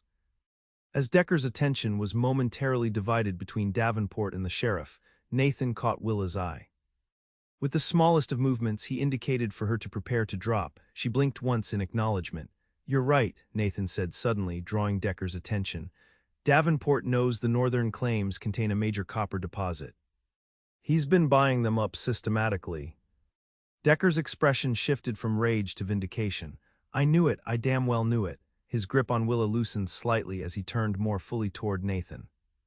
It was the opening Nathan had been waiting for. "Now, Willa," he shouted. Willa dropped her weight suddenly, breaking Decker's grip and falling to the ground. In the same instant, Nathan drew and fired. His bullet struck Decker in the shoulder of his gun arm, causing him to drop his revolver with a howl of pain. Sheriff Holloway and his deputies rushed forward, securing Decker before he could recover. Nathan hurried to Willa, helping her to her feet. "Are you hurt?" he asked urgently, scanning her for injuries. "No," she replied, her voice shaking slightly but her eyes clear. "The vest protected me from the worst of his grip." Edmund Davenport joined them, embracing his daughter with visible relief. "Thank God," he murmured. "Thank God you're safe." The street was coming back to life as townspeople emerged from their hiding places, surveying the aftermath of the shootout. Sheriff Holloway's deputies had both Decker and the now conscious Harper in handcuffs. The wounded deputy was being assisted into the doctor's office, his injury painful but not life-threatening. "You need medical attention as well," Willa said to Nathan, noticing the blood seeping through his sleeve from Harper's knife wound. "It can wait," he replied, unwilling to leave her side just yet. "No, it cannot," she insisted. "Infection is a serious risk. Father and I will assist the sheriff in sorting out this mess while you see the doctor." Recognizing the determination in her tone, Nathan acquiesced. The next hour passed in a blur of activity. Doctor Maxwell cleaned and stitched the gash on Nathan's arm while in the street. Sheriff Holloway organized the transport of the prisoners to the jail. The strongbox with its lead weights was recovered intact, and curious townspeople were assured that the danger had passed. By noon, a semblance of normalcy had returned to Copper Springs. Nathan, his arm bandaged but otherwise unharmed, joined Willa and her father at the bank, where they met with Sheriff Holloway to provide formal statements about the robbery attempt. They'll stand trial in Prescott next month, Holloway informed them. With multiple witnesses and the connection to the Santa Fe robbery, they're looking at substantial prison terms. Good, Davenport said firmly. Copper Springs is a law-abiding community. We don't tolerate such criminal behavior. About that, Nathan interjected. What I told Decker about the copper deposit, was that accurate? Do you actually know something about the northern claims that others don't? Davenport hesitated, then nodded reluctantly. Yes. A geological survey commissioned by my eastern investors indicated a major deposit running beneath those claims, but the information wasn't deliberately withheld from claim owners. It's simply business strategy. A strategy that drove Decker to desperation and criminal action, Nathan observed. That was his choice, Davenport replied, his tone hardening. Many men face setbacks without turning to violence and theft. Father, Willa said gently, perhaps this is an opportunity to reconsider our approach. If the survey is correct, the copper deposit could benefit the entire community, not just our investors. That's hardly sound banking practice, Willa. No, but it might be sound community practice, she looked at Nathan. As someone pointed out to me recently, banking involves a balance between business necessities and human considerations. Nathan recognized his own words and smiled. Willa returned the smile, a silent acknowledgement passing between them. We can discuss business philosophy another time, Davenport said, though his tone had softened. For now, I believe we all deserve some rest after this ordeal. The bank will remain closed for the remainder of the day. As they left the bank, Davenport placed a hand on Nathan's shoulder. Mr. Zachary, I owe you my gratitude. Your quick thinking and courage saved my daughter's life today. I was just doing my job, sir. No, Davenport shook his head. You went beyond duty, and in doing so you've given me cause to reconsider certain judgments I may have made about you. The admission clearly didn't come easily to the proud banker, making it all the more significant. Thank you, sir, Nathan replied simply. I would be honored if you would join us for dinner this evening.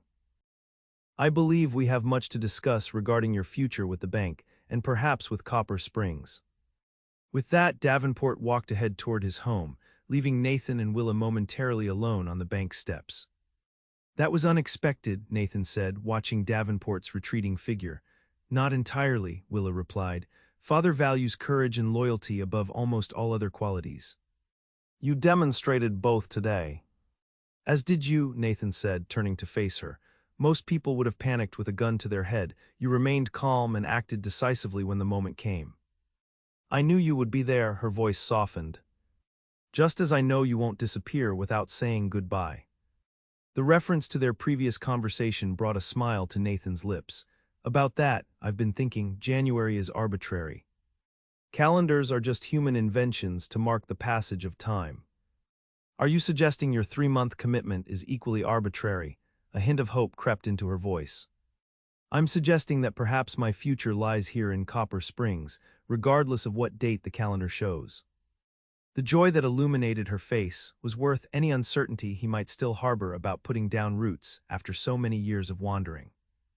I believe Father's dinner invitation might include discussion of a more permanent position at the bank, she said, her eyes sparkling with the silver flecks that had captivated him from the beginning.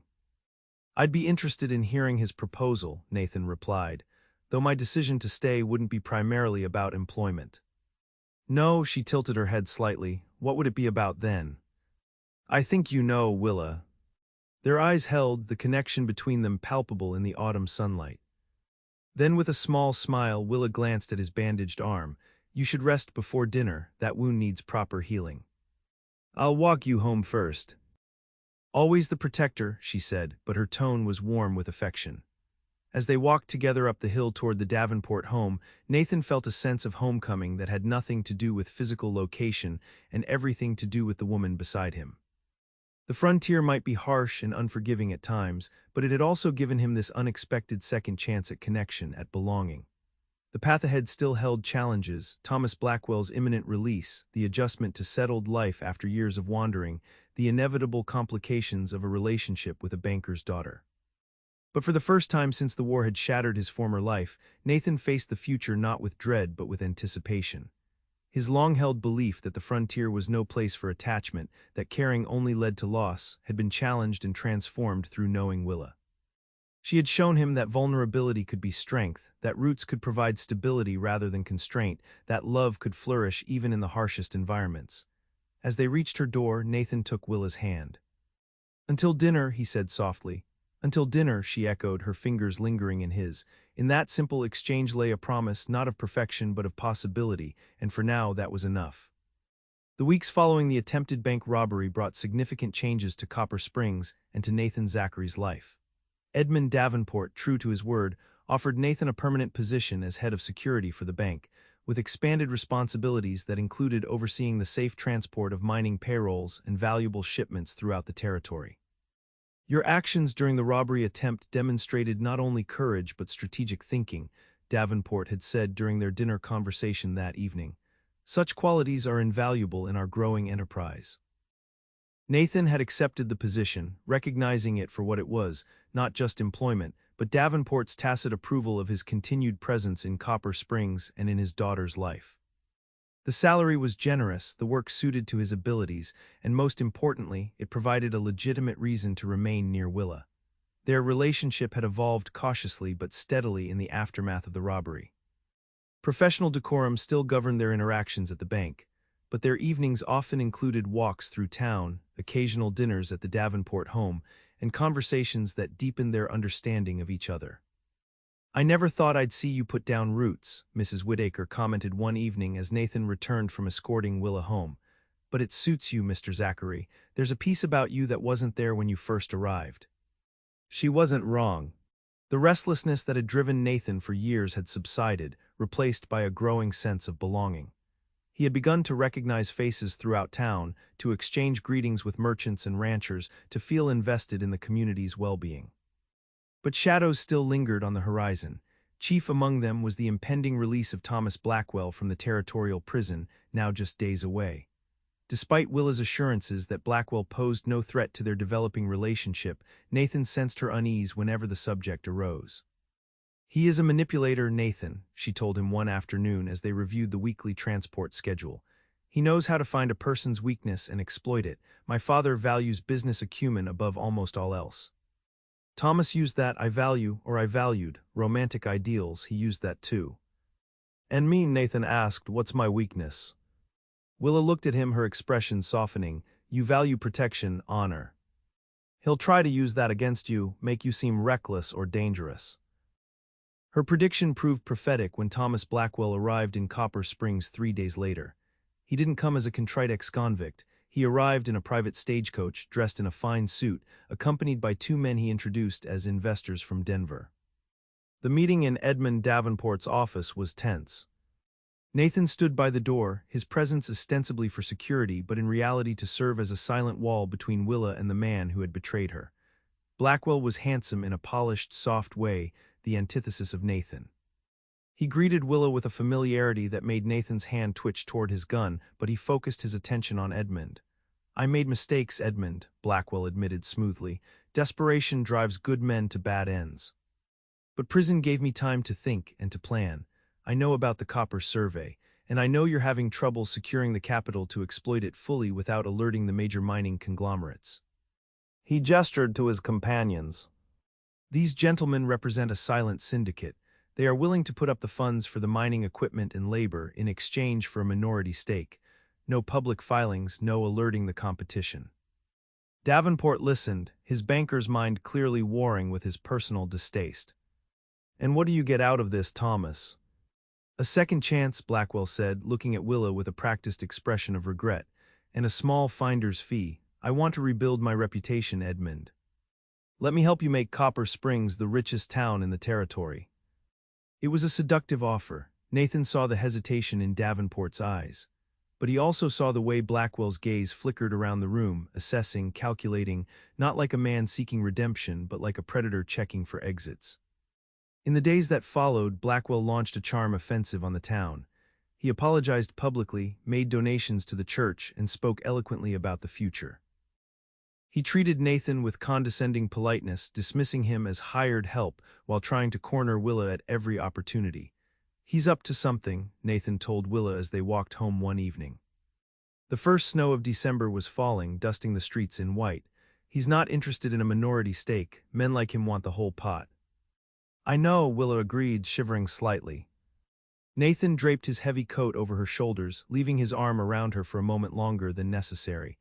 "But father is tempted. The capital he needs is substantial, and the Denver banks are demanding high interest rates." "I'm going to watch him," Nathan said. "He slips up, I'll be there." The slip came a week later, but it wasn't what Nathan expected.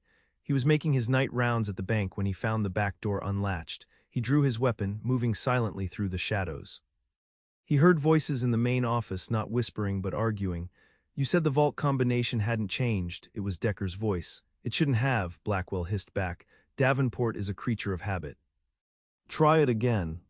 Nathan stepped into the doorway, leveling his Colt. "I don't think he's going to get the chance." Decker spun around, raising a shotgun. Nathan fired, not to kill but to shatter the stock of the weapon. Decker howled, dropping the gun and clutching his hand. Blackwell froze, his hands raising slowly, but his eyes were darting to the window.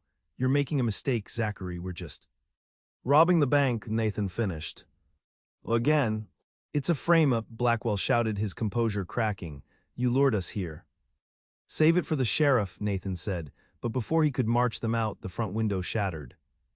A third man, Harper, escaped and returned, fired from the street. Glass exploded inward. Nathan dove for cover behind a heavy oak desk as bullets chewed up the woodwork. "Get the door," Blackwell screamed to Decker. Nathan returned fire, pinning Harper down, but Blackwell and Decker were scrambling for the back exit. Nathan had a choice: hold his secure position and wait for the town to wake up, or pursue them into the alley where he would be exposed. He didn't hesitate, he vaulted the desk. He burst into the alley just as Decker was mounting a horse. Nathan fired, spooking the animal, which reared and threw Decker into the mud. Blackwell, already mounted, turned his horse and aimed a small pistol at Nathan. Nathan dropped to one knee, steadying his aim. He fired a split second before Blackwell. Blackwell's shot went wide, Nathan's didn't. It struck Blackwell's shoulder, knocking him from the saddle. Silence fell over the alley, broken only by the groans of the injured men and the shouting of Sheriff Holloway arriving with his deputies at the front of the bank. Nathan stood up, exhaling a breath that smoked in the cold air. He walked over to Blackwell, who was clutching his shoulder and cursing. "The difference between us, Thomas," Nathan said calmly, looking down at the man who had tried to steal his future, "is that you think people are assets to be used. I think they're worth dying for." The trial was swift. With 3 men in custody and Nathan's testimony supported by the physical evidence of the break-in, there was no wiggling out of it this time. Edmund Davenport, shaken by how close he had come to letting the fox back into the henhouse, publicly thanked Nathan at a town meeting. But the real gratitude came later, in the quiet of the Davenport parlor on Christmas Eve. The room was decorated with pine boughs and holly. A fire crackled in the hearth. Edmund had retired early, pleading a headache, though Nathan suspected he was merely giving them space. Willa stood by the window, watching the snow fall. She wore a dress of deep burgundy velvet, and in the firelight she looked regal. "You were right," she said softly, "about everything." "I've been wrong about plenty of things," Nathan replied, moving to stand behind her. "I was wrong about needing to be alone. I was wrong about the frontier being nothing but hardship." Willa turned to face him. "And now I know that the only thing harder than being alone is being without the person who makes you whole." He reached into his pocket. He didn't have a family heirloom's ring. His family's possessions had been lost in the war. But he had purchased a ring from the jeweler in Prescott during their trip, carrying it with him for weeks, waiting for the right moment. It was simple gold, set with a small diamond that caught the firelight. "I'm not a wealthy man, Willa," he said. "I'm a security agent with a past I'm still making peace with, but I love you. I love your strength, your mind, and your heart. I want to be the man who stands beside you, not just the one who guards your door." He took her hand. "Will you marry me?" Willa looked at the ring, then up at him. Her eyes were full of tears, the silver flecks shining like stars. "I don't need wealth, Nathan," she whispered. "I have plenty of that. I need a partner. I need someone who stays." She smiled, a radiant expression that banished the last of the shadows in the room.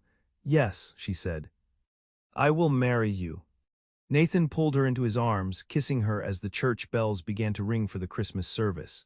He had come to Copper Springs a drifter, looking for nothing but a paycheck and a place to hide. He had found a home, a purpose, and a love worth fighting for. Epilogue. 5 years later, 1876. The Copper Springs Bank and Trust had expanded, occupying half the block. It was the most secure financial institution in the territory, a fact that attracted deposits from as far away as Tucson. In the office that had once been her father's, Willa sat at the large oak desk, reviewing the geological surveys for the new community water project she was funding. The door opened, and a tall man with a silver star pinned to his vest entered. Nathan Zachary, now the town marshal of Copper Springs as well as a silent partner in the bank, removed his hat. "Marshal," Willa said, smiling as she set down her pen, "to what do I owe the pleasure?" "Just making my rounds, Mrs. Zachary," he drawled, walking around the desk to kiss her. "Checking on my most valuable asset." "I thought I was a liability," she teased, echoing a joke from their early days. "High risk, high reward," he countered. A commotion from the lobby drew their attention. A 4-year-old boy with honey-blonde hair and his father's blue eyes burst into the office, escaping the watchful eye of his grandfather. "Mama, Papa, Grandpa says we can go see the train." Edmund Davenport followed his grandson in, looking less like a stern banker and more like a man who was thoroughly enjoying his retirement. "He insisted," Edmund explained with a helpless shrug. Nathan scooped up his son. "Well, if Grandpa says so." He looked at Willa, extending his hand. "Coming, Willa." Willa looked at her husband, her son, and her father. She thought of the lonely girl who had sat in this office 5 years ago, convinced she had to carry the world on her shoulders. She took her husband's hand. "Yes," she said. "I'm coming." They walked out into the bustling street of the town they had saved, a family forged in fire and tempered by love, ready for whatever the frontier brought next.